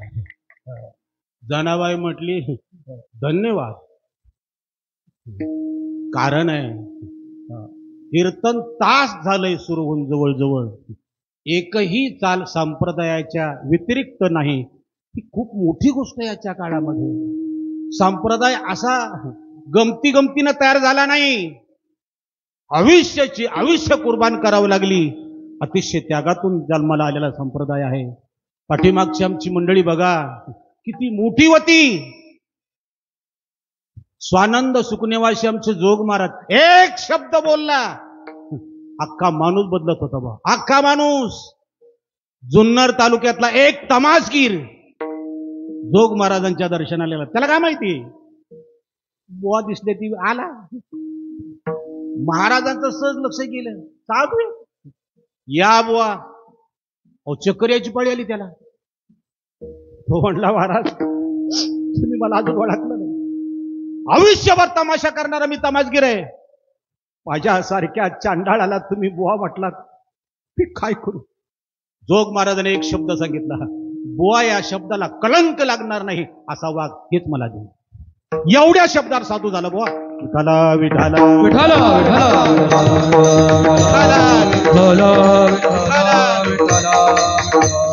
साधी गोष्ट आहे. अजून एक उदाहरण सांगतो तुम्हाला.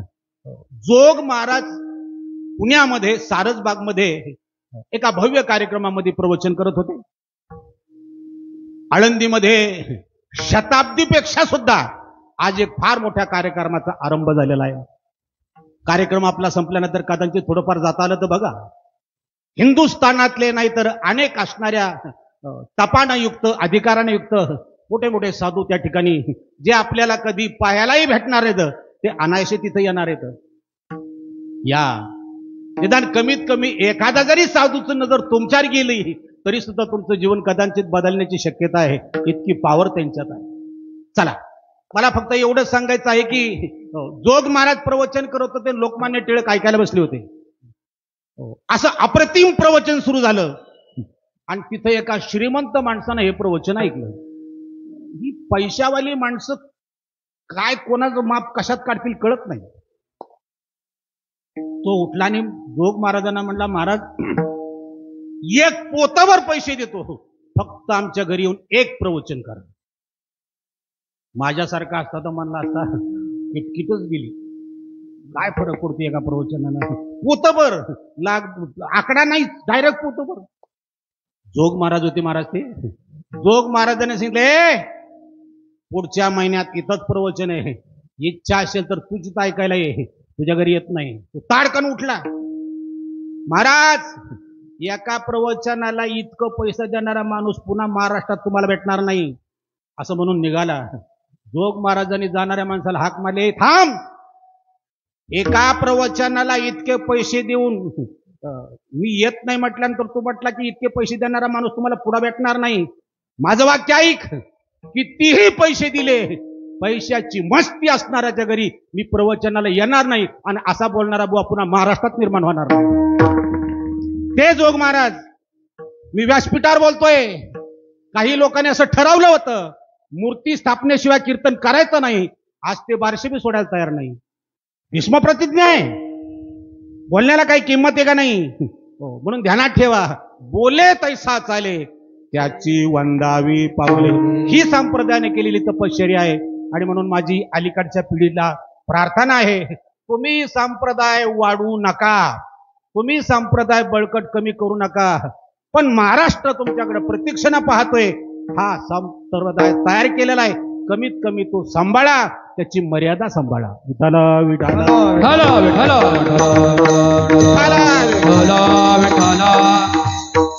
राग मानू नका. तुमच्या पाया पडून माफी मागतोय. कीर्तनामध्ये साथ असते. जुगलबंदी तमाशात असते. आणि कीर्तनामध्ये अभंगाला एखाद्या गाण्याची चाल लावणं म्हणजे खेड्यातल्या म्हातारीनं गाऊन घातल्यासारखं.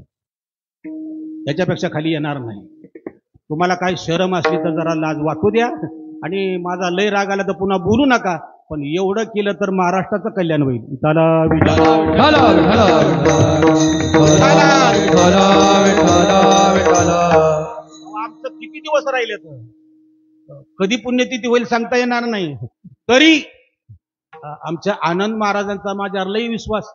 एवढा करुणा आला महाराष्ट्रात कल्लोळ झाला तरी पण बिचाराचा विश्वास. त्याला माहिती होतं काही होऊ द्या करुणानं, साळुंके महाराज करुणात मेले, म्हणून त्यानं मला फोन केला. विनोद सोडून द्या, तात्पर्याचा भाग एवढाच आहे. सगळी लोक जमा झाली, जनाबाईला विचारलं आणि जनाबाईने सांगितलं मला देवाचं दर्शन घेऊ द्या. आणि जनाबाई आत गेली आणि देवाला हाक मारली आणि असं देवाला बोलल्याबरोबर देवाला शिव्या दिल्या. आणि जनाबाईनं शिव्या दिल्याबरोबर देवानं प्रश्न विचारला, बोल तुझ्याकडे काय पुरावा आहे? जनाबाई म्हणते ऐक, पुण्यवंत पाताळ लोकिनेला बळीराजा दान करण्यामध्ये प्रसिद्ध झाला होता. वामन अवतार घेऊन त्याच्या घरी भिक्षा मागायला गेला आणि 3 पावलं भूमी दान मागून त्याला फसवलं आणि त्याला पाताळात घातलं. तू का म्हणे बळी जीव दिला, ज्यानं तुला दान दिलं त्याला तू पाताळात घालून खलास केलं. अन्याय का? पुण्यवंत पाताळ लोकिनेला, दारिद्र्य तो भाग्यवंत केला. सुदामा ब्राह्मण पूर्ण आयुष्यभर दारिद्र्य होतं, चिमूटभर पोहे दिले, अख्खा गाव सोन्याचा केला. ही कुठली तुझी रीत आहे? ज्यानं दान दिलं त्याला पाताळात घालून खलास केलं, ज्यानं फक्त पोहे दिलं त्याला अख्खं गाव सोन्याचं दिलं. चोरट्याचा बहुमान वाढविला, चोरट्यावाल्या कोळी. किती पाप केलं होतं त्याला माफ नव्हतं. ब्रह्मत्याराशी पातके अपार, वाल्मिक किंकर वंदे केला. ब्राह्मण मारलेल्या याचं गणित नाही, 7 रांजणं भरली होती, बाकीच्यांची यादीच नाही. इतकं पाप करून सुद्धा शास्त्रकार म्हणतात ब्रह्महत्याराशी पातके अपार, पारावार नाही इतकं पाप केलं, पण तरी सुद्धा वाल्मिक किंकर वंदे केला. मराठीत सांगायचं ठरलं तर कोळीयाची कीर्ती वाढली गहन आणि केले रामायण. सांग अरे ज्यानं नुसतं लुबाडलं नाही, प्रत्येक भेटल त्याला खलास करायचा आणि मारल्यावर त्याचा पैसा घेऊन कुटुंब चालवायचा, अशा चोरटा. पण त्याचं जगात नाव आहे. चोरट्याचा बहुमान केला आणि कीर्तिवानाचा अपमान केला. शिशुपालाचं रुक्मिणीचं लग्न ठरलं होतं आणि भर सभेत कृष्ण अवतारामध्ये ती रुक्मिणी अंगाला हळद लागलेली आहे, कुलाचार म्हणून देवीच्या पाया पडायला गेली आणि तू तिथं रथ घेऊन मागे उभा होता. देवीला पाया पडायला रुक्मिणी गेली, तिला रथात घालून पळून घेऊन गेला आणि भर सभेत त्या शिशुपालाचा तू अपमान केला. तुला दुसरीकडे पोरी नव्हती काय? त्यानं तुझं केलं तर सांग ना मला. म्हणून कीर्तिवानाचा अपमान केला आणि म्हणून सांगते धुंद झाला तुझा दरबार. जनाबाईला देव म्हणले संपलं का? जनाबाई म्हटली नाही, आत्ताशी सुरू झालंय, ऐक पुढं. ठीक आहे, जनाबाई म्हटली वेळ संपली, त्याला इलाज नाही. वैर्याशी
सिद्धी मोक्षसिद्धी कंस नावाचा वैरी, ज्यानं कृष्ण अवतारात 6 भाऊ तुझे फिरवून आपटून मारली, त्याला मोक्ष दिला. कपटी सिद्धी दिली महानिधी कपटी रावण. ज्यानं सीता नावाची पत्नी राम अवतारामध्ये तुझी पळून नेली, त्याला सुद्धा तू साविजेता मुक्ती दिली. कपटी अशी दिली महानिधी, सेवकाच्या ढुंगाना मिळे चिंदी. सेवक म्हणजे आमचे नामदेव महाराज. नामदेवाच्या घरात माझ्यासह 14 माणसं जलामल्यापासून परमार्थ करतात देवा. त्यांच्या अंगाला कपडे सुद्धा डबल नाहीत रे, तुला लाज कशी वाटत नाही? सेवकाच्या ढुंगानं मिळे चिंदी आणि चाळकाशी त्रिलोकी भावी वंदी. आणि तो कळ लावणारा नारद आहे. हो, जाईल तिथं वाद करतोय, जाईल तिथं भांडणं लावतोय, पण तरी सुद्धा त्याला जाईल तिथं तिन्ही लोकात मान आहे. हा का तुझ्या दरबाराचा नेम आहे का? धुंद झाला तुझा दरबार. आला का लक्षामध्ये? हो, जनाबाईने सांगितलं देवा ऐक, पतिव्रता ते व्रता गुंतविली. लक्ष्मणाची पत्नी उर्मिला, राम लक्ष्मण वनवासाला जाताना रामाला सेवा करण्याकरता लक्ष्मणाची नियुक्ती करण्यात आली आणि लक्ष्मणाचं आणि उर्मिलेचं नुकतंच लग्न झालेलं होतं. आता हा जुना काळ आहे. जुन्या काळामध्ये तरुण मंडळी होती, आजच्याही काळात तरुण मंडळी आहे, पण जुन्या काळामध्ये जी मर्यादा होती, आजच्या काळात तरुण आहेत पण ती मर्यादा नाही. लक्ष्मणाचं आणि उर्मिलेचं लग्न झालं होतं, वनवासाला निघालं होतं, तरीही अजून दोघांचं बोलणंही झालेलं नव्हतं. पटतंय? आता तर लग्न अगोदर स्वतंत्र मुलाखत, नंतर सुपारी. तुम्हाला काय पटणार आहे आता ही? पण लग्न झालेलं असताना वनवासाला जाऊस तर मुलाखत नाही, भाषण नाही.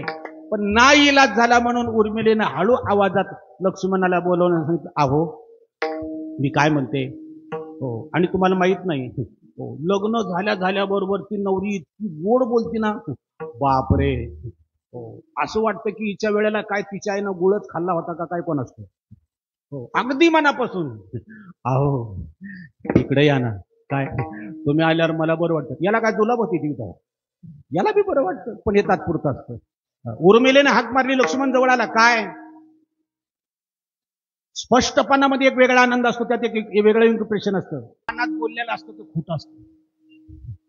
तुमच्या धमक येतं, बोला ना खरं, कशाला पाहिजे ह्या.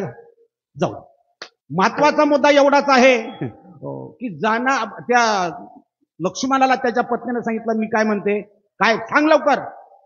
तुम्ही जशी प्रभूची सेवा करायसाठी चाललाय तसं मीही सीतामाईची सेवा करेल. मी आलं तर चालेल का? लक्ष्मणाला नाही म्हणायचं धाडस झालं नाही, पण तरीही मर्यादेचं उल्लंघन केलं नाही.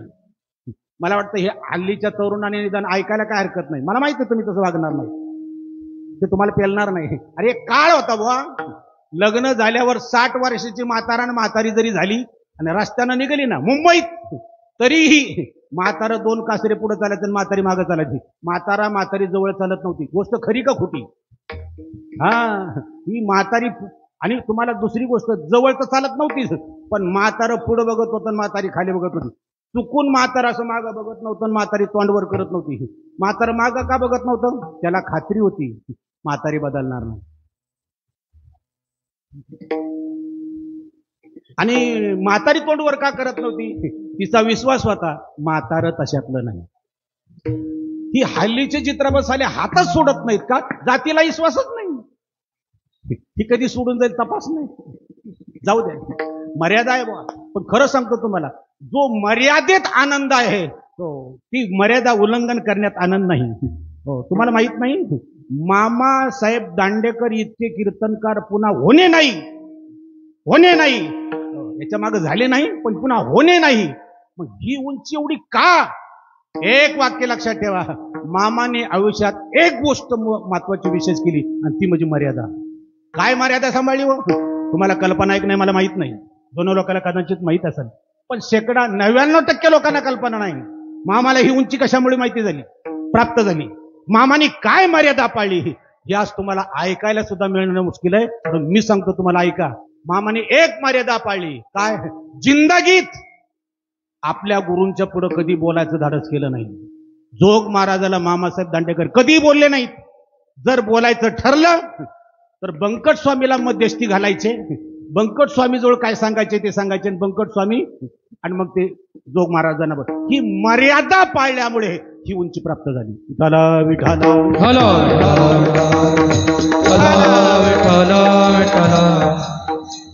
आज मर्यादा सांगणाराची तारीखच बंद. काय करायचं? पण आता हे बघा तुम्हाला मी मंडपात येताना मला बरीच जण बघून हसत होती, त्यांना असं वाटत होतं लय जुनवाट दिसते या कमरात वाकले. हा वाकलो ही गोष्ट खरीच आहे, पण मी शेती करून वाकलो नाही, तुमच्यासारख्याला सरळ करूनच वाकलो या. तेव्हा कपडे बघून अवसान घेऊ नका, धुवायलाच टाइम नाही त्याला मी तरी काय करणार. आणि मी म्हणतो तुम्ही असा गैरसमज का करता, अँटीना वाकला म्हणजे टीव्ही बिघडला काय. अहो कमरात वाकले, डोक्यात अजून चांगले जमू देणार नाही. आलं का लक्षामध्ये. विनोद सोडून द्या, तात्पर्याचा भागाच एवढाच आहे, दिसतं तसं नसताना म्हणून जग फसतं. विठ्ठला विठ्ठला विठ्ठला.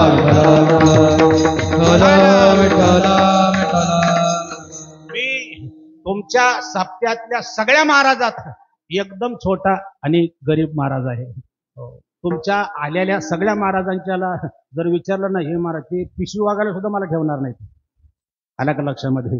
इतका मी सामान्य आहे. पण एक मात्र आहे, ज्ञानोबारांच्या दरबारामध्ये, ज्ञानोबारांच्या अध्यात्मामध्ये थोडी तरी आपल्याला जागा आहे. आला का लक्षामध्ये. थोडी जागा आहे. कशावरून. कालच्या 16 डिसेंबरचा प्रसंग आहे. तुम्हाला कल्पना आहे की नाही मला माहित नाही. जनक राजानंतर जीवनमुक्त पुरुष म्हणून आज एक साधूकडे पाहिलं जातं. त्यांचं नाव आहे प्रेमानंद महाराज वृंदावन. जीवनमुक्त. देश विदेशामध्ये लाखो असे तत्वज्ञानी त्यांनी परीक्षा लावून पाहिलं की प्रेमानंद महाराज हे साक्षात राधा आणि कृष्णाच्या कृपेची मूर्ती साकारलेली आहे. आणि पटणार नाही, 18 वर्ष झालं दोन्ही किडन्या फेल आहेत, बीपी हाय आहे, शुगरही वाढलेली आहे, दिवसातनं 2 वेळेला डायलिसिस करावं लागतं, अर्ध्या भाकरीपेक्षा एक घास खाता येत नाही, एक ग्लास पाण्यापेक्षा एक घोट पाणी जास्त पिता येत नाही. इतकी व्यथा असताना जर तुम्ही त्यांना जर भेटलात तर 26 वर्षाची पोरगी सुद्धा लाजेनं मान खाली घालेली, इतकं सौंदर्य, इतकं तेज आत्ता त्यांच्या असणाऱ्या चेहऱ्यावर. 80 पास केलं वय, 80 पास. मी स्वतः समोर होतो, माझ्याजवळ 2-2, 3-3 लेकराच्या आई झालेल्या मुली होत्या, त्याच्या लाटा उडत होत्या. इतकी सोपी गोष्ट आहे ती. बघा तो तुम्ही व्हिडिओ, तारीख सांगतोय तुम्हाला मी. आणि काय योग, आयडेंटिटी प्रूफ असल्याशिवाय तिथं येऊनच कोणाला देत नाहीत. आणि मी एकटा नव्हतो, माझ्या संग 60 लोक होती, मुंबईच्याच परिसरातले लोक होती, आपल्या पनवेलच्या साईडची. आल्या का लक्षामध्ये. मी वृंदावनला आदल्या दिवशी कीर्तन करून सांगितलं, उद्या आपल्याला प्रेमानंद महाराजांची भेट होणार आहे, ज्यांना जीवनमुक्त म्हणून पाहिलं जातं. हे गादीनं सत्तेनं मोठे झालेले साधू आहेत हो, पण त्यांच्या पुढे आल्यानंतर ते सुद्धा असे हात जोडतात, हे शंकराचार्य सुद्धा. कारण ती योग्यताच इतकी मोठी आहे की तिथं भेदभाव हा विषयच नाही. विराट कोहली आला तरी 1 मिनिट वेळ दिला, मोहन भागवतना फक्त 2.5 मिनिटं वेळ दिला, सांगितलं लगेच पाठीमागं लोक उभा येतं. मुंगी आणि राव आम्हा सारखाच जीव, हे त्या साधू पुरुषांना बोलावं. ही सोपी गोष्ट आहे का. अरे इकडं लोकांना दर्शनाला नाही, गावात येऊन दिल्या जात नाही, आणि चांगल्या लोकांना तास झाला तरी हाला मानाची हिंमत होत नाही. हा परमार्थ आहे का. पण जिथं भेदभावच नाही, जिथं फक्त आणि फक्त देव आहे आणि देवाबद्दलचं खरं प्रेम आहे, याला जीवनभक्त पुरुष म्हणतात. माझ्याकडंच आधी ते आधार कार्ड नव्हतं.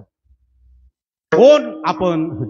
मी पांडुरंग महाराज साळुंके, महाराष्ट्रातून आलेलो आहे असं हिंदीत सांगितलं. एक छोटासा कीर्तनकार आहे, माझ्याकडे पाहिलं. आम्हाला अगोदर सक्त ताकीद केली होती, बोलायचं नाही, वाकायचं सुद्धा नाही, फक्त हात जोडायचं आणि पुढे निघायचं, इतकंच परमिशन मिळालं.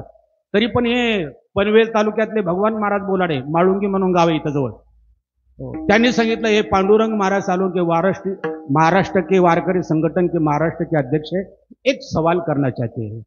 लगेच दर्शन महाराजांनी बंद केलं. रुक जाओ, बोलो क्या सवाल है. एक प्रश्न विचारला, विरक्ति और भक्ति प्रेम बढ़ने के लिए क्या करना चाहिए. 5 मिनिटं महाराज बोलले. मंडळी सवाल मी केला होता, पण उत्तर अख्ख्या महाराष्ट्राला फायद्याचं होतं. 5 मिनिटाचं चिंतन ऐका, आजही तुम्ही मुक्त व्हाल. विठ्ठला विठ्ठला विठ्ठला.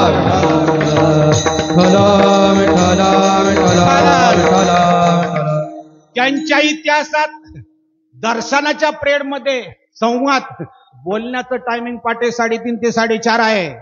मधी कधी कोणाला बोलले दिल्या जात नाही आणि त्यांचं टाइम संपलं की ते थांबत नाहीत. स्ट्रिक्ट. नुसतं आश्रमातून बाहेर निघाल्याची बातमी कळता क्षणी 2 किलोमीटर कुठल्याही अधिकाऱ्याची गाडी रोडवर येत नाही. आजही इतकी शिस्त आहे. नसलं तर ट्राय करून बघा. तिथं पोहोचणं इतकं सोपं नाही. पण पाहिल्यानंतर 5 मिनिटं वेळ दिला आणि शेवटचं वाक्य व्हिडिओ मध्ये नाही. ते म्हटले मैं आपकी क्या सेवा कर सकता हूं, मेरे पास तो कुछ नहीं. मी तरी एकदम असा खजील झालो का रे, मोठ्या लोकांना हे बोलणं ठीक आहे. माझ्या अगोदर 1 महिनाभर आदरणीय आमचे शांती ब्रह्म मारुती महाराज कुरेकर आले होते. त्यांच्यासाठी हे वाक्य ठीक आहे. पण मी एक सर्वसामान्य माणूस, अहो गावात नाही कुठंच मला किंमत नाही. माझ्या गावात 15 वर्ष झालं माझं कीर्तन नाही. आई हिंमत कोणाची सांगायची? मी सांगतो आत्ता नाही. पण तिथं मात्र गेल्यानंतर ही इज्जत मिळाली. माझ्या लक्षात आलं. सांगितलं महाराज तुमच्या रूपानं माझा पांडुरंगानं परमार्थाचा स्वीकार केला. बस मला आता काही गरज नाही. विठाला विठाला विठाला विठाला विठाला विठाला विठाला. उर्मिलेनं सांगितलं मी सेवा करायला येते. लक्ष्मणानं रामाला विचारलं. रामानं सांगितलं आपलं काय ठरलंय? बोलिले वाल्मिक तैसेची करीन वरतून दावीन नामा म्हणे. वाल्मिकांना लिहिलेल्या रामायणाप्रमाणे वागायचं ठरलंय. त्या रामायणामध्ये उर्मिलेला नेल्याचा उल्लेख नाही. लक्ष्मण परत आला. उर्मिलेच्या लक्षात आलं डोनेशन भरून सुद्धा ऍडमिशन भेटत नाही. विचारलं नाही. जाणाऱ्या पतीला शेवाळ्याचा भात केला. सांगितलं 2 घास खा, तोंड गोड कर आणि अवश्य वनवासाला जा. आणि तो लक्ष्मण तोंडात घास घालणार इतक्यामध्ये रामाचा आवाज आला. लक्ष्मण आम्ही निघालो. हातातला घास तसाच टाकून दिला. धनुष्य उचलला. लक्ष्मण निघून गेला. माग सुद्धा पाहिलं नाही. जरा लक्षात येतंय का? नवीन लग्न झालंय, अजून भाषा नाही पत्नी संग, आणि त्यानं माग सुद्धा पाहिलं नाही. याला वैराग्य म्हणतात. आमचं वर्षातून एकदा बुवा माळकरी पंढरपूरला जात आहे. स्टँडवर जाऊस तर 50 बायकोला फोन करतोय. काय चाललंय? वाटुळं झालंय, जा तू मर. काय जीवन आहे. माग पाहिलं नाही. उर्मिलेनं ताट हातामध्ये घेतलं. सांगितलं नाती एक तरी घास खा, एक तरी घास खा. तुम्ही खाल्ला नाही तुम्ही जेवणार नाही. आणि उर्मिला दारापर्यंत आली. इथं मर्यादा संपली. कारण बाईला मर्यादा पाळण्यातच किंमत आहे. बाई तरुण असताना वयाच्या लग्नाच्या अगोदर तिनं मर्यादा आहे तिला. जरी तरुण मुलगी असली कशी असली तरी तिनं आईवडिलांच्या सान्निध्यात राहायचं. एकटीनं राहायचं नाही. लग्न झाल्यावर सुद्धा पतीच्या सान्निध्यात राहायचं, एकटीनं राहायचं नाही. बाई म्हातारी झाली तरी थोरला पोरगा थोरली सून यांच्या संगतीत राहायचं, एकटे राहायचं नाही. बाई मेली तरी चौघासंग जायचं, एकटीनं जायचं नेम आहे. दारापर्यंत आल्याबरोबर मर्यादा संपली. ती तिथंच उभा राहिली. 14 वर्ष उभा होती. 14 वर्ष. जनाबाईचं ऑब्जेक्शन घेते. सांग एक घास लक्ष्मणाला खाऊन दिला असतं तर तुझं काय बिघडलं असतं? पतिव्रता ते व्रता गुंतविली, वेश्या गणिका ते सत्य लोकांनी. गणिका नावाची वेश्यावती. अनेकांना तिनं नरकाला पाठवली होती. पण ती ज्या वेळेला तरुण होती त्यावेळेला इतकी देखणी होती की तिला बघायला रसिकांची लाईन लागत होती. पण तीच ज्या वेळेला म्हातारी झाली त्यावेळेला तिला बोलायला सुद्धा कोणी तयार नाही. आणि मग तिला टाइम जायना म्हणून तिने पोपट पाळला आणि त्याच्याशी ती वार्ता करू लागली. राघोबा राघोबा राघोबा, तुला पिरू देऊ का, तुला खायला देऊ का, असं बोलून टाइमपास करायची. आणि मरण जवळ आलं. देव विसरला गेला आणि त्या पोपटासाठी हाक मारली. राघोबा राघोबा असं म्हटली मेली. एवढं पोपटाच्या निमित्तानं राघोबा म्हटली तरीही वेश्या सुद्धा सत्य लोकांना आलेली. वेश्या गणिका ते सत्य लोकांना आलेली आणि कळी सोकुळा लाविली. कृष्णा अरे यादवांचा राजा म्हणवतो आणि स्वतःच्या कुळाला कळ लावून सगळे यादव संपवतो. हा काय नियम आहे का? आणि म्हणून मी सांगते सत्यवानाचा भाऊ केला छळ. हरिश्चंद्र राजान तारामती राणी स्वप्नात दिलेलं 2.5 भार सोन्याचं दान सत्य करण्याकरता स्वतःला विकलं, बायकोला विकलं, मुलाला विकलं आणि स्वप्नात दिलेलं वाक्य पूर्ण केलं. आणि पुढं काय झालं? त्या हरिश्चंद्र राजाला एका डोंबानं घेतलं. स्मशानभूमीमध्ये ज्याच्या अधिकारानं प्रेत जाळल्या जातात त्याला डोम म्हणतात. मनकर्णिका नावाचा घाट आहे काशीमध्ये, 79 घाट आहेत. तिथं डोंबा घाट म्हणून एक आहे. तो डोंबा घाट इथं आहे, तिथंच प्रेत जळतात 24 तास. आणि तिथं याचा अधिकार होता. त्यानं हरिश्चंद्र राजाला घेतलं. मुलगा आणि पत्नीला एका ब्राह्मणाने घेतलं. आणि तो मुलगा फुलं तोडण्यासाठी बागेत गेला, तिथं साप चावला आणि तो रोहिदास नावाचं बाळ मेला. आणि त्या ताराणीला ही बातमी कळल्याबरोबर तिनं टाहो फोडला. बाळा बाळा, कोणासाठी जगायचं? हातामध्ये प्रेत घेतलं. एकुलता एक मुलगा, पण तोही मृत्यू पावलेला आहे. नाविलाज आहे. धर्म बोलणं जेवढं सोपा वाटतो विषय, तेवढा ते वागणं कठीण आहे. आणि स्वतःच्या मुलाला अग्नी देण्यासाठी स्मशानात नेलं. जंगलातली लाकडं जमा केली आणि स्वतःच्या हातानं त्या प्रेत लाकडावरती ठेवलं आणि अग्नी दिला. अग्नी पेटला गेला. डोंबाचं काम करणारा हरिश्चंद्र जागा झाला आणि पाहतो तो बिना परवानगीचं एक प्रेत पेटल्या गेलेला आहे. धावत आला आणि हाक मारलीये, बाई परवानगी काढायला तुझ्याकडे पैसे नाहीत तर तुला प्रेत जाळता येणार नाही. पेटलेल्या चितेतून मेलेल्या कुत्र्याला जसं ओढून काढतात तसं त्या प्रेताचा पाय धरला आणि पेटलेल्या चितेतून त्या प्रेताला बाहेर असं फेकून दिलं आणि सांगितलं, जाळता येणार नाही तुला. जनाबाई विचारते, सांग देवा. ओढून काढतोय तो बाप आहे, ज्याला ओढून काढतोय तो त्याचा मुलगा आहे, आणि ज्याला ओरडतोय ती त्याची स्वतःची पट्ट राणी आहे. काय त्यानं असं वाईट केलं होतं म्हणून त्याला हे दिवस आलं. सत्यवानाचा बहु केला छळ, कीर्तिवानाचे मारिले बाळ. आपल्याला सगळ्यांना कल्पना आहे, श्रीयाळ राजान चांगुना राणी त्यांचा चिल्या बाळ भिक्षा मागण्यासाठी आले. इच्छा भोजन पाहिजे, बाई नरमांस पाहिजे, तुझ्या मुलाचं मांस पाहिजे. धर्मा करता त्या मुलाला खलास केलं, कालवण केलं, जेवायला वाढलं आणि ताटावर बसल्यानंतर सांगितलं, बाई तुला मुलगा नाही आणि निपुत्रिकेचा हक्क मी खात नाही. जानाबाई म्हणते, बोल. तुझी इच्छा म्हणून तिनं स्वतःचं बाळ मारलं आणि मारल्यानंतर तुला जेवायला वाढलं आणि जेवताना म्हणतो तुला मूल नाही, मी तुझ्या हातचं खात नाही. तिनं काय केलं पाहिजे? कीर्तिवानाचे मारिले बाळ, सखा मनविशी त्याचे नाशिले बळ. उत्तरेच्या पोटामध्ये अभिमन्यू वाढत होता गर्भात.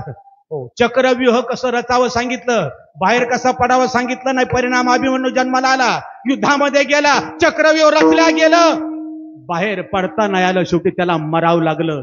जनाबाई म्हणते, सांग. बाहेर कसं पडावं सांगितलं असतं तर कदाचित तो मेला नसता. मामा म्हणतो आणि बादशाला फसवतो. आणि म्हणून तुला सांग, सखा म्हणविषयी त्याचे नाशिले बळ आणि जनी म्हणे मी जाणे तुझे सर्व खेळ. ज्याप्रमाणे ही यादी तुझ्या पुढे ठेवलेली आहे त्याचप्रमाणे माझी गत झालेली आहे. दळायचं, खोट्या प्रेमाचं नाटक केलं, स्वतः दागिनं आणि शेला माझ्या घरात तू ठेवला आणि आळ मात्र चोरीचा माझ्यावर आला. परिणाम आता मी सुळावर चाललेले देवा. म्हणून सांगते, धुंद झाला तुझा दरबार. तेव्हा प्रेमानंद महाराजांनी तुम्हाला एक निरोप दिलेला आहे. सगळ्यांच्या पाया पडून पदरपासून एक भीक मागत आहे, काही देऊ नका, फक्त एक 5 मिनिटं राधा राधा असा जप करा. 1 वर्षभर करा. 1 वर्ष. एकमेव हे ठिकाण असं आहे ज्याचं नाव वृंदावन धाम नाव आहे. दुनियात कुठे जा, देवाचं भजन आहे, देवाचं भजन आहे. पण वृंदावन मध्ये जा, देव राधेचं भजन करतोय. राधेनं त्याला बोलवावं याच्याकरता देव तडसतोय, देव तडपतोय. राधेनं नुसतं स्मित हास्य केलं तर देव रडतोय. इतकं निष्काम प्रेम, बस त्या प्रेमाला शब्दच नाहीत. असं प्रेम ज्या राधेनं केलं, महाराज म्हणाले, तुम्ही कसेही असू द्या, तुमच्या जीवनातली सर्व बाधा 1 वर्षात नष्ट होईल. फक्त 5 ते 6 मिनिटं तुम्ही राधा राधा बोला, एवढीच सगळ्यांना विनंती आहे. आता कीर्तनाचा मध्यंतर करूया. सगळ्यांवर हात करा. येड्या बाबळू नको, ताट असं. आणि सगळ्यांनी आता पाठीमागं बोलायचंय, राधे राधे ओ राधे राधे राधे राधे ओ राधे राधे राधे राधे ओ राधे राधे क्या बात है राधे ओ राधे राधे राधे राधे ओ राधे राधे राधे राधे ओ राधे राधे राधे राधे हो राधे राधे राधे राधे हो राधे राधे गोविंद राधे गोपाल राधे गोविंद राधे गोपाल राधे गोविंद राधे गोपाल राधे गोविंद राधे गोपाल राधे गोविंद राधे गोपाल राधे गोविंद राधे गोपाल राधे गोविंद राधे गोपाल राधे गोविंद राधे गोपाल राधे राधे ओ राधे राधे राधे राधे ओ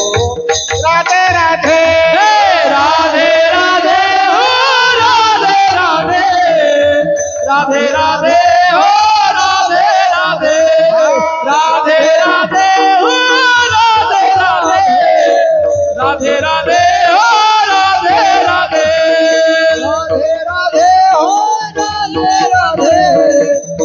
राधे राधे राधे राधे हो राधे राधे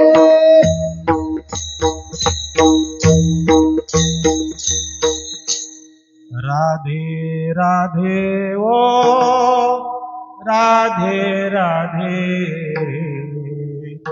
राधे राधे ओ राधे राधे असं अंतकरणपूर्वक कळकळून फक्त 5 मिनिटं भजन करा 5 मिनिटं तिचं नामस्मरण करा गळ्यात माळ असू द्या नसू द्या जप करताना माळ असू द्या नसू द्या फक्त 5 मिनिटं राधा राधा राधा म्हणताना फक्त राधा शब्दच आताही असावा आणि वाणीतही असावा बस एवढाच पत्ते दुसरं काही आठवलं नाही पाहिजे एवढंच काम करा तुमचं कल्याण होईल विठोबा कुमार जय जय विठोबार कुमारी कुमार कुमार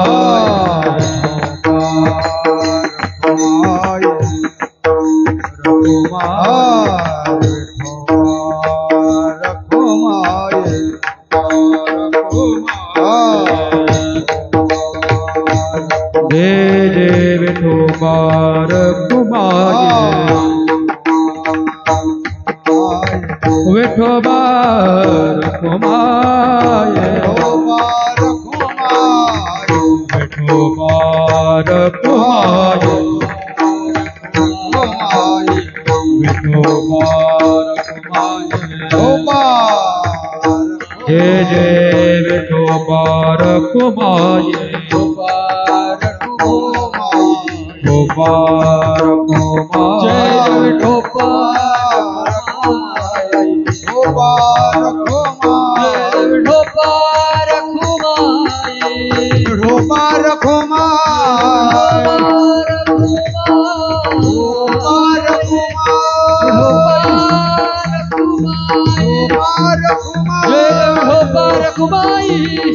गोपाल कुमार गोपाल कुमार गोपाल कुमार भोला कुंडली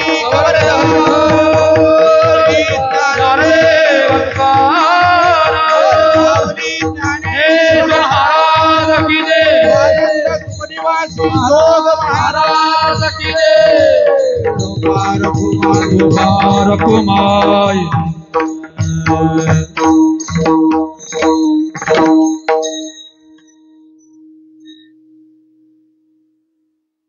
कीर्तनाचा पूर्वार्ध संपलेला आहे उत्तरार्ध राहिलेल्या वेळेतच करणार आहे जनाबाईनं देवाला ते सर्व ऐकवलं आणि देवानं सांगितलं, जने तू आतापर्यंत बोलत होतीस, मी ऐकत होतो, आता मी बोलतोय, तू ऐक. आता पुन्हा अभंग सुरू झाला पहिल्यापासून. जने तू म्हणतेस ना, पुण्यवंत पाताळ लोकी नेला, बळी राजा त्यानं मला दान दिलं, मी त्याला पाताळात घातलं. पण का घातलं माहितीये? नाही. ऐक, बळी राजा हा माझा परम भक्त होता. थोड्याच दिवसात परलय काळ होणार होता आणि त्याच्यात तो मरू नाही म्हणून या निमित्तानं मी त्याला पाताळात घातलं. जने पाताळातला त्याला राजा केलं आणि मी त्याचं द्वारपाल होऊन रक्षण केलं. काय माझं चुकलं बोल? नंबर 2, दारिद्र्य तो भाग्यवंत केला. सुदामा ब्राह्मण दारिद्र्य होता, ही गोष्ट खरी आहे, पण गाव सोन्याचा पोह्यासाठी दिला नाही. मग शुद्ध भाव देखून या गाव सोन्याचा दिला गा. अख्खा आयुष्य दारिद्र्य होतं, खायला घरात अन्न नव्हतं, पण पूर्ण कुटुंबाचं सुदामा सहित देवा इतकं प्रेम कशावरच नव्हतं. मंडळी, मनासारखं झाल्यानंतर प्रेम करणारी माणसं खूप येतं, पण एकही गोष्ट मनासारखी नाही तरीही देवावरचं प्रेम कमी होत नाही. याला खरं प्रेम म्हणतात. आणि जणे खऱ्या प्रेमाची किंमत सोन्यानं सुद्धा करता येत नाही ग. इतका सोन्यासारखा माझं बघतोय म्हणून मी फार उपकार केला नाही. दारिद्र्य तो भाग्यवंत केला, चोरट्याचा बहुमान वाढविला, वाल्याक वळानं चोऱ्या केल्या, हत्या केल्या, एवढंच तुम्हाला माहिती आहे. पण त्यानं जप किती केला माहितीये? जप केला वाल्मिकाने, फुटली टोनप्याला पाने. सातारा जिल्ह्यातली इथं बरीच मंडळी आहेत. मी सातारा जिल्ह्यातल्या सगळ्या तालुक्यात काम केलेला माणूस आहे. तुमच्या सप्त्यात मी पहिल्यांदा आलो, पण मी कीर्तनाची प्रॅक्टिस करतोय असा गैरसमज करू नका. मी कीर्तन करतो याला 50 वर्ष झाली. एक काळ महिंद नावाचं पाटण तालुक्यात गाव आहे. 80 त्या काळात एका गावातले शिक्षक होते. त्या गावामध्ये असं एक पारायण मला बोलवलं झालं, पूर्ण गावच बदललं. तेव्हा नारदानं वाल्मिकाला राम राम म्हणण्याच्या ऐवजी त्याला राम म्हणता आलं नाही, इतकं पापच केलं. याचा दुसरा अर्थ असा होतो की कळून सुद्धा लोकांना देवाबद्दल आवड निर्माण होत नाही आणि नाम घेतल्या जात नाही, त्याचं कारण त्यांचं पाप आडवं येतं. काही लोक म्हणजे आम्ही त्या भानगडीत नसतो, तुझं कामच नाही, त्याला तुझं पाप आडवं येतंय. त्या वाल्याला राम म्हणताय ना, ते मरा म्हणायला लागलं, पण उलट्या नामानं का व्हायना इतका जप केला. फुटली टोनप्याला पाने, त्या वाळलेल्या लाकडाचं झाड झालं. आज तिथून पंढरपुरापर्यंत मला वाटतं माघ शुद्ध एकादशीला दिंडी निघते. इतकं पुण्य केलं की वाळलेल्या झाडाला पाला फुटला. आणि मला वाटतं रामन नावाचा ग्रंथ लिहायला ही गोष्ट काही इतकी सोपी नाही, इतकी काही कमी नाही. आज विश्वाकर्ता परमार्थाचा मार्ग खुला केला. आलं का लक्षामध्ये? त्याचं कारण या नामाचा प्रताप आहे, म्हणून त्या नामामुळे त्याची किंमत वाढलेली आहे. एक लक्षात ठेवा, पापाला शून्य किंमत आहे, पुण्य इतकं महत्व कशालाच नाही. आणि ते नामाचं पुण्य आहे, बस त्याच्याबद्दल जास्त चिंतन नाही. म्हणून नामामुळे त्याची ही ख्याती वाढलेली आहे. कीर्तिवानाचा अपमान केला. शिशुपालाचं रुक्मिणीचं लग्न ठरलं होतं, मला माहिती आहे, मी पळून नेलं, ही गोष्ट मला कबूल आहे. पण तुला कल्पना नाही जणे काय, रुक्मिणीनं सुदेव नावाच्या ब्राह्मणाजवळ पत्र लिहून पाठवलं होतं. त्या पत्रात असं लिहिलं होतं की माझं लग्न माझ्या थोरल्या भावांना वडिलांनी ठरवलेलं आहे शिशुपालाशी, पण मनापासून मी कृष्णा तुला पसंत केलेलं आहे. जर माझं शिशुपालाशी लग्न झालं तर लग्न होता क्षणी मी आत्महत्या करेल आणि स्त्री हत्येचं पातक तुला लागेल, तेव्हा माझी विनंती आहे असेल त्या परिस्थितीत मला पळून घेऊन जा, असं तिनं सांगितलं म्हणून नेलं. माझं काय चुकलं? आणि म्हणून मी तिला नेलो. तेव्हा माझ्या दरबारात न्याय आहे, अन्याय नाही. धुंद झाला तुझा दरबार, वैर्याशी दिली मोक्षशी. कंसानं 6 भाऊ फिरून मारले, ही गोष्ट खरी आहे, तरी त्याला मोक्ष का दिला? त्याचं कारण तो माझ्या हातून मेला म्हणून त्याला मोक्ष दिला. कपटी अशी दिली महानिधी, रावणानं सीता नेली, ही गोष्ट खरी आहे. पण तरी त्याला साविजेता मुक्ती का दिली? त्याचं कारण त्यानं मारताना जय श्रीराम असं बोलल्यानंतर प्राण सोडला म्हणून त्याला मी साविजेता मुक्ती दिलेली आहे. सेवकाच्या ढुंगानं मिळे चिंदी. तुझ्या सहित नामदेवाच्या घरात 14 माणसं जन्मल्यापासून परमार्थ करतात, त्यांच्या अंगाला कपडे नाहीत. कारण ऐक जने, मला भक्ताशिवाय करमत नाही आणि मी भक्ताला काही कमी पडू देत नाही, पण त्याला श्रीमंत करत नाही. का? श्रीमंत माणसाला परमार्थासाठी टाइमच नाही. तो म्हणतो पैसे किती पाहिजेत बोला, फक्त मला टाइम नाही. हा आमचा मर्डेकर करोना गेल्यानंतर आता भेटतोय मला. आल्या का लक्षामध्ये? पैसे आल्यावर माणसं सगळं विसरून जातात बुवा. म्हणजे तो विसरला असा अर्थ नाही मी म्हणत, पण एक जनरली भाग आहे. तर तो माझा शिष्य म्हणून त्याचं नाव घेतो ना, तर दुसरा म्हणेल तू ना गावशील का? आल्या का लक्षामध्ये? काय होईल ते आमच्या दोघांची दोघात होईल, आपलं ही गंमत म्हणून. पण पैसे आल्यानंतर माणसं बदलतात. म्हणून जणे मी भक्ताला काही कमी पडू देत नाही, फक्त त्याला श्रीमंत करत नाही. म्हणून जो देवाचा आवडता भक्त आहे तो श्रीमंत नाही, जो श्रीमंत आहे तो तुमचा आवडतोय, देवाचा नाही. विठाला विठाला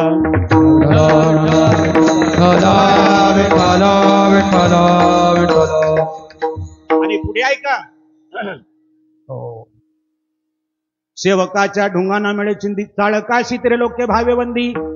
नारद जाईल तिथं कळ लावत होते, पण त्यांच्या कळ लावण्यामध्ये जगाचं कल्याण होत होतं, म्हणून त्यांना 3 लोकात मान आहे. पतिव्रता ते व्रता गुंतविली. लक्ष्मणाची पत्नी उर्मिला, तिला 14 वर्ष उभा केलं. त्याचं कारण इंद्रजितला असा वर होता जो 14 वर्ष उपाशी, त्याच्यातून याला मरण होतं. लक्ष्मणानं एक घास खाल्ला असता तर इंद्रजित मेला नसता, आणि इंद्रजित जर मेला नसता तर रावण सुद्धा मेला नसता, आणि रावण जर मेला नसता तर रामायण नावाचा ग्रंथ जन्मात झाला नसता, आणि आज आपल्याला हा आदर्श पाहायला मिळाला नसता. आणि तुम्हाला माहित नाही, रावण मेला नसता तर फार मोठा तोटा झाला असता. का? जगातले सर्व देव त्याच्या बंदीखानात होते. 33 कोटी देव त्याच्या ताब्यात होते. 9 ग्रहाच्या पहिऱ्या केल्या होत्या. जे चालू कलियुग आहे त्यानं पायाखाली असं पालतं घातलं होतं त्या कलीला. इतकी ताकद त्या रावणात होती. आणि तो जर रावण मेला नसता, आज देव तुम्हाला पूजायला मिळाला नसता. तो रावण मेला म्हणून आज सगळे देव मुक्त झालेले आहेत. आणि दुसरी गोष्ट, तो रावण मेला तरी त्याला मुक्ती का दिली? त्याचं कारण आहे, रावणानं प्रतिज्ञा केली होती, खारा समुद्र गोड करेल, स्वर्गाला शिडी लावील, आणि मेलो तो फक्त देवाच्याच हातून मरेल, अन्यथा मी मरणार नाही. त्याची केलेली प्रतिज्ञा पूर्ण करण्यासाठी मी त्याला मारलं. आणि मारताना त्यानं काय त्याचं भाग्य, ज्या देवासाठी अख्खं जीवन आहे तो समोर आहे, तो पाहतोय, त्याला पाहून तो बोलतोय जय श्रीराम. महाराष्ट्रातच आहेत का? अरे अरे अरे अरे काय र, तुमच्यावरून कोंबडी वळवून टाकावी. नारायण अजून एकदा संधी देतोय, जय श्रीराम. ही होईना बा. विठाला विठाला विठाला विठाला विठाला विठाला विठाला. आमचे वसंतदादा पाटील एकदा म्हणले होते, मुंबई महाराष्ट्रातच आहे.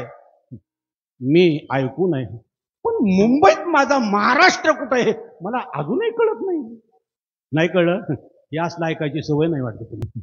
खरं सांगतो, तुमच्या पाया पडतो, जरा तुमची उंची वाढवावं.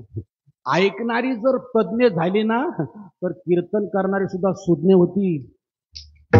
अभ्यास करून तुमच्याकडे तारखा घेतील ना तर तारीख खाली नाही म्हणून सांगतील, त्यांना ठेवा. पण तुम्ही असे फाजील झालात, गाणे म्हटलं तरी म्हणतात क्या बात आहे, तुलाच मूस काढलं पाहिजे. विठाला विठाला अरे नाटकात सुद्धा पदाशिवाय गाणं म्हटलं जात नाही. भर कीर्तनात कविताला काय टाळ्या वाजवताय, गाणे म्हटल्यावर वन्स मोर काय म्हणताय. अरे फाजीलपणा बंद करा. कुठे ज्ञानोबाऱ्यांचा तुकोबाऱ्यांचा महाराष्ट्र आहे? कुठे त्याग, कुठे भक्तिबोध, कुठे छत्रपतींचे विचार? अरे शिवाजी महाराज फक्त 100 वर्ष जगले असते तर आज शेतकऱ्याच्या दाराला सोन्याचे दार असते. शेतकऱ्याच्या घराला ध्यानात ठेवा, नुसत्या जगले असते तरी. एक माणूस पेटून उठतोय आणि अख्खा महाराष्ट्र त्याला साथ देतोय. हे किती मोठी गोष्ट आहे. त्यांचंच नाव जरांगे पाटील. राजकारणातला कुठलाही नेता उभा राहिला असताना तर हे झालं नसतं, ध्यानात ठेवा. म्हणून अजूनही प्रत्येकानं गाव म्हणून एक व्हा, राजकारण म्हणून जरा बाजूला राहा. राजकारणाच्या वेळेला राजकारण करा. गाव जर सुखाने जगू द्यायचं असेल आणि तुम्हाला मोठं व्हायचं असेल तर गाव म्हणून सगळ्यांनी एक व्हा, एवढीच माझी विनंती आहे. विठाला विठाला विठाला विठाला विठाला विठाला विठाला विठाला. अरे करोडपती घराणे तर करोडपती कोण कुत्रा विचारत नाही का? राजकारण. 4 पत्र्याच्या घरातला माणूस 2 एकर नावावर जमीन आहे, गाडी सुद्धा फुल नाही त्याला. मुख्यमंत्री काय पंतप्रधानाची हिंमत झाली नाही तू माघार घे म्हणायची. मुंबईच्या एसीत येण्याच्या ऐवजी तिथं निरोप आला की तुमची असल ती मागणी झाली. ही 75 वर्षानंतर केलेल्या संघर्षाचा नाही, हा सत्तेचा विजय बुवा. ही सोपी गोष्ट आहे का इतकी? विठाला विठाला विठाला विठाला म्हणून तुमच्या पाया पडतो. तुमची जी किंमत आहे, माझं कीर्तन कुणी ऐकलं असेल त्यांना लक्षात येईल.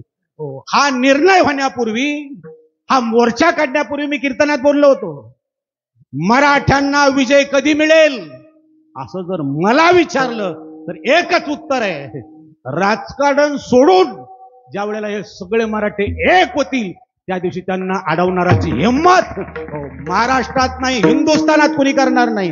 विठाला विठाला विठाला विठाला विठाला. तुमच्या इतकी ताकद कोणातच नाही हो, फक्त तुमच्यात एकी नाही ही तुमची खोड आहे. मग आता तरी शहाणं व्हा. तुमच्या लेकरा बाळासाठी जरी निदान आता जसं झालात असं पुढे टिकवा, नाही तर तेवढ्या पुरतं स्वांग करून पुन्हा नको ती पुढे तीच करू नका. सगळ्यांच्या पाया पडतो, सगळ्यांना न्याय मिळू द्या आणि तरणी लेकरं जरा सुशिक्षित होऊन अधिकारावर जाऊ द्या. विठाला विठाला विठाला विठाला विठाला. आपला विषय असा चाललेला होता, सत्यवानाचा पतिव्रता ते व्रता गुंतविली, वेश्या गणिका ते सत्य लोकांनी कळी सोकुळा लाविली.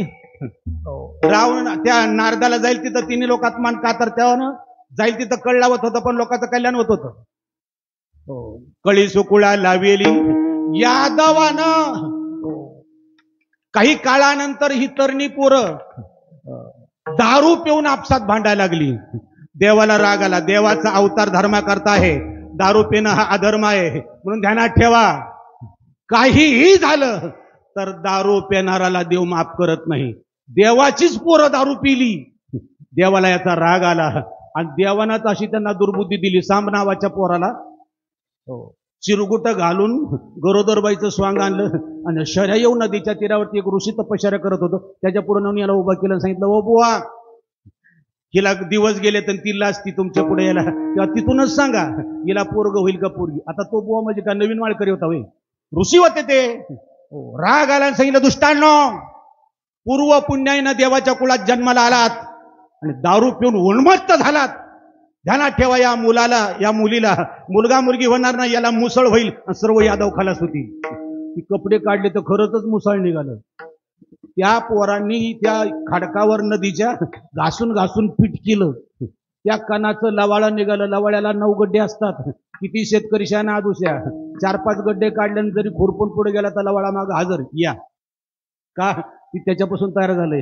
आणि शेवटचा तुकडा होता तो पाण्यात टाकून दिला. तो एका माशाने गेला आणि तो माशा एका कोळ्यानं पकडला. तो कोळी म्हणजे मागच्या जन्मातला वाली व्याध. त्यानं तो मासा कापला, त्याच्या पोटात लोखंडाचा तुकडा निघाला. त्याच्या लक्षात आलं माशाच्या पोटामध्ये निघालेल्या लोखंडाच्या तुकड्याचा बांध केला तर तो व्हायला जात नाही. या मुलांनी दारू पिली, 30 लावाळे उपटलीने आपसात भांडणं करून सगळी यादव खलास झाली.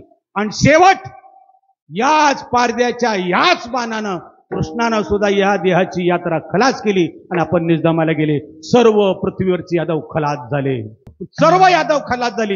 जनाबाईला देवानं सांगितलं, जने की माझी मुलं असली तरी दारू पेल्यामुळे मी खलास केली, म्हणून माझी तुम्हाला सगळ्यांना प्रार्थना आहे, काही करा पण कमीत कमी दारू प्यायची बंद करा. आणि तरुण लोकांनी तर अजिबात दारू पिऊ नका. बाकीच्यांना काही बी बोलणार नाही का, की उद्या मेली तरी हरकत नाही. पण तरुणांना जरा माझी प्रार्थना आहे, जरा देशाकरता, देशा महाराष्ट्राकरता. अरे ही तरुणी पुरी जर तरुणपणाचा जर बर्बाद झाली तर उद्या देश सांभाळायचा कोणी. प्रेमानंद महाराजांनी नरेंद्र मोदींना सवाल केलाय, 20 वर्षाची मुलं व्यभिचार करतात, 18 वर्षाची मुलगी गर्भपात करते. तरुणपणात जर तारुण्य संपलं गेलं, मिलिटरी आमची प्रार्थना आहे असं काहीतरी करा की ही तरुण मंडळी निदान तरुणपणात तरी निर्व्यसनी राहतील आणि या देशाच्या कामी येतील आणि आपल्या धर्माला तारतील अशी प्रार्थना आहे. ज्ञानेश्वर माऊली ज्ञानराज माऊली ज्ञानेश्वर माऊली ज्ञानराज माऊली ज्ञानेश्वर माऊली ज्ञानेश्वर माऊली ज्ञानराज माऊली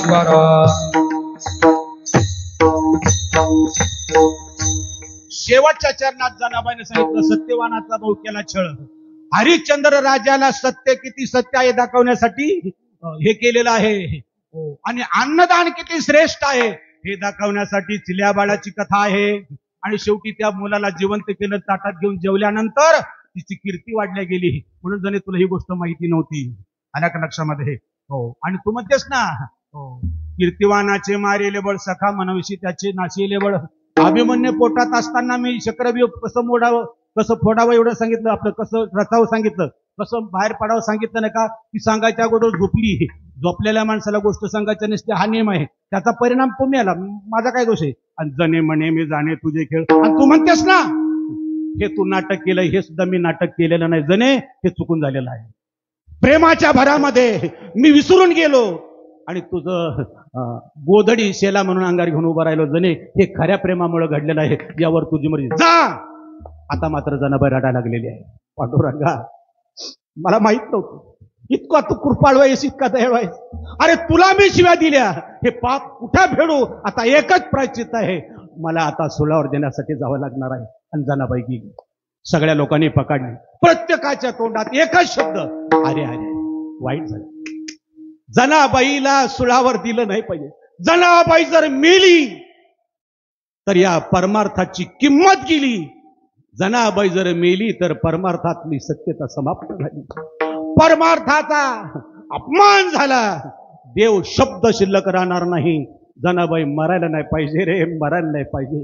आणि तुम्हाला माहित नाही, लहान लेकरांना चूक केल्यानंतर आई शिक्षा करते, पण लेकरू झोपल्यानंतर पुन्हा आई रडते. जनाबाई निघून गेल्यानंतर देवाच्या डोळ्यात टप टप पाणी गळायला लागले. माझ्या जनीसारखा भक्त जगात कुणी नाही. तिला कुणी नाही तरी सुद्धा माझ्याशिवाय तिला कोणाची आठवण सुद्धा होत नाही. मला दिल्याशिवाय ती घास खात नाही. असा भक्त पुन्हा जन्माला येणार नाही. आणि त्या जनाबाईला सुळावर नेण्यासाठी सगळ्यांनी पकडलेला आहे. चंद्रभागेच्या वळवंटामध्ये सूड रवलेला आहे. सगळ्यांचा असणारा उत्कर्ष, सगळ्यांची उत्कंठा शिगेला पोहोचलेली. काय घडणार? सगळ्यांचं लक्ष लागलं. बघता बघता जनाबाईला सुळावर चढवण्यात आलं. देव अंत पाहतो पण अंत होऊ देत नाही. जनाबाईचा स्पर्श झाल्याबरोबर सुळाचं पाणी झालं आणि जनाबाईचं मरणाचं टायमिंग समाप्त झालं आणि तिचं जीवन अमर झालं. आणि हे पाहून सगळ्या लोकांनी जे जयकार केला. पुंडलिक वरदा श्री ज्ञानदेव श्री संत जनाबाई महाराज की जय. तुकाराम तुकाराम तुकाराम तुकाराम तुकाराम तुकाराम तुकाराम तुकाराम तुकाराम तुकाराम तुकाराम तुकाराम तुकाराम तुकाराम तुकाराम तुकाराम.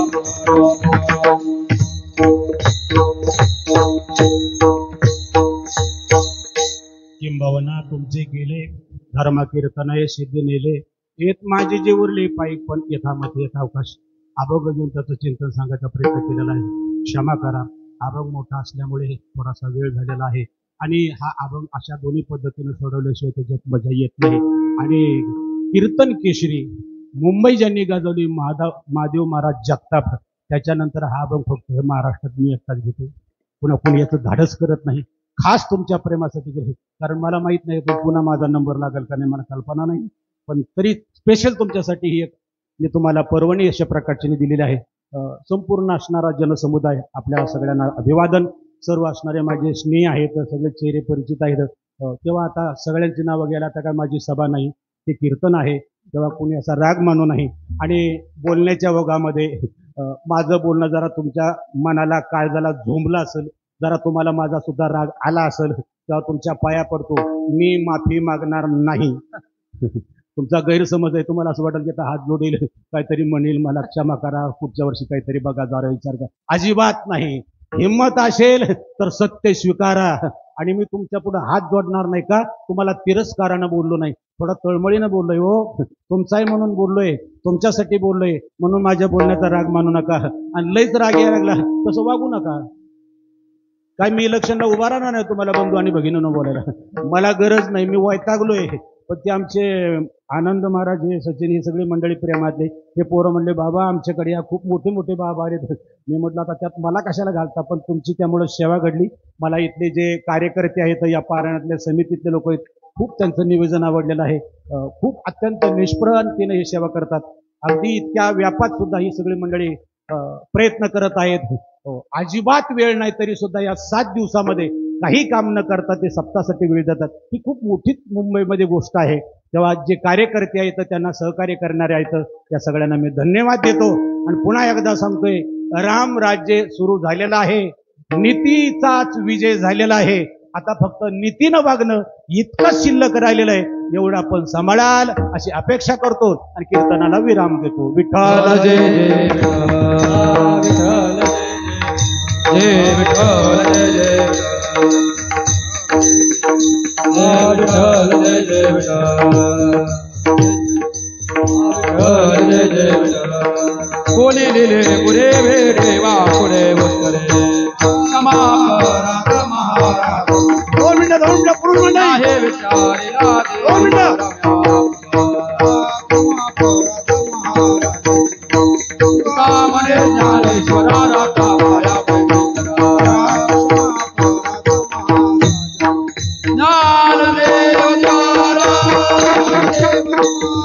ज्ञानदेव तुकाराम,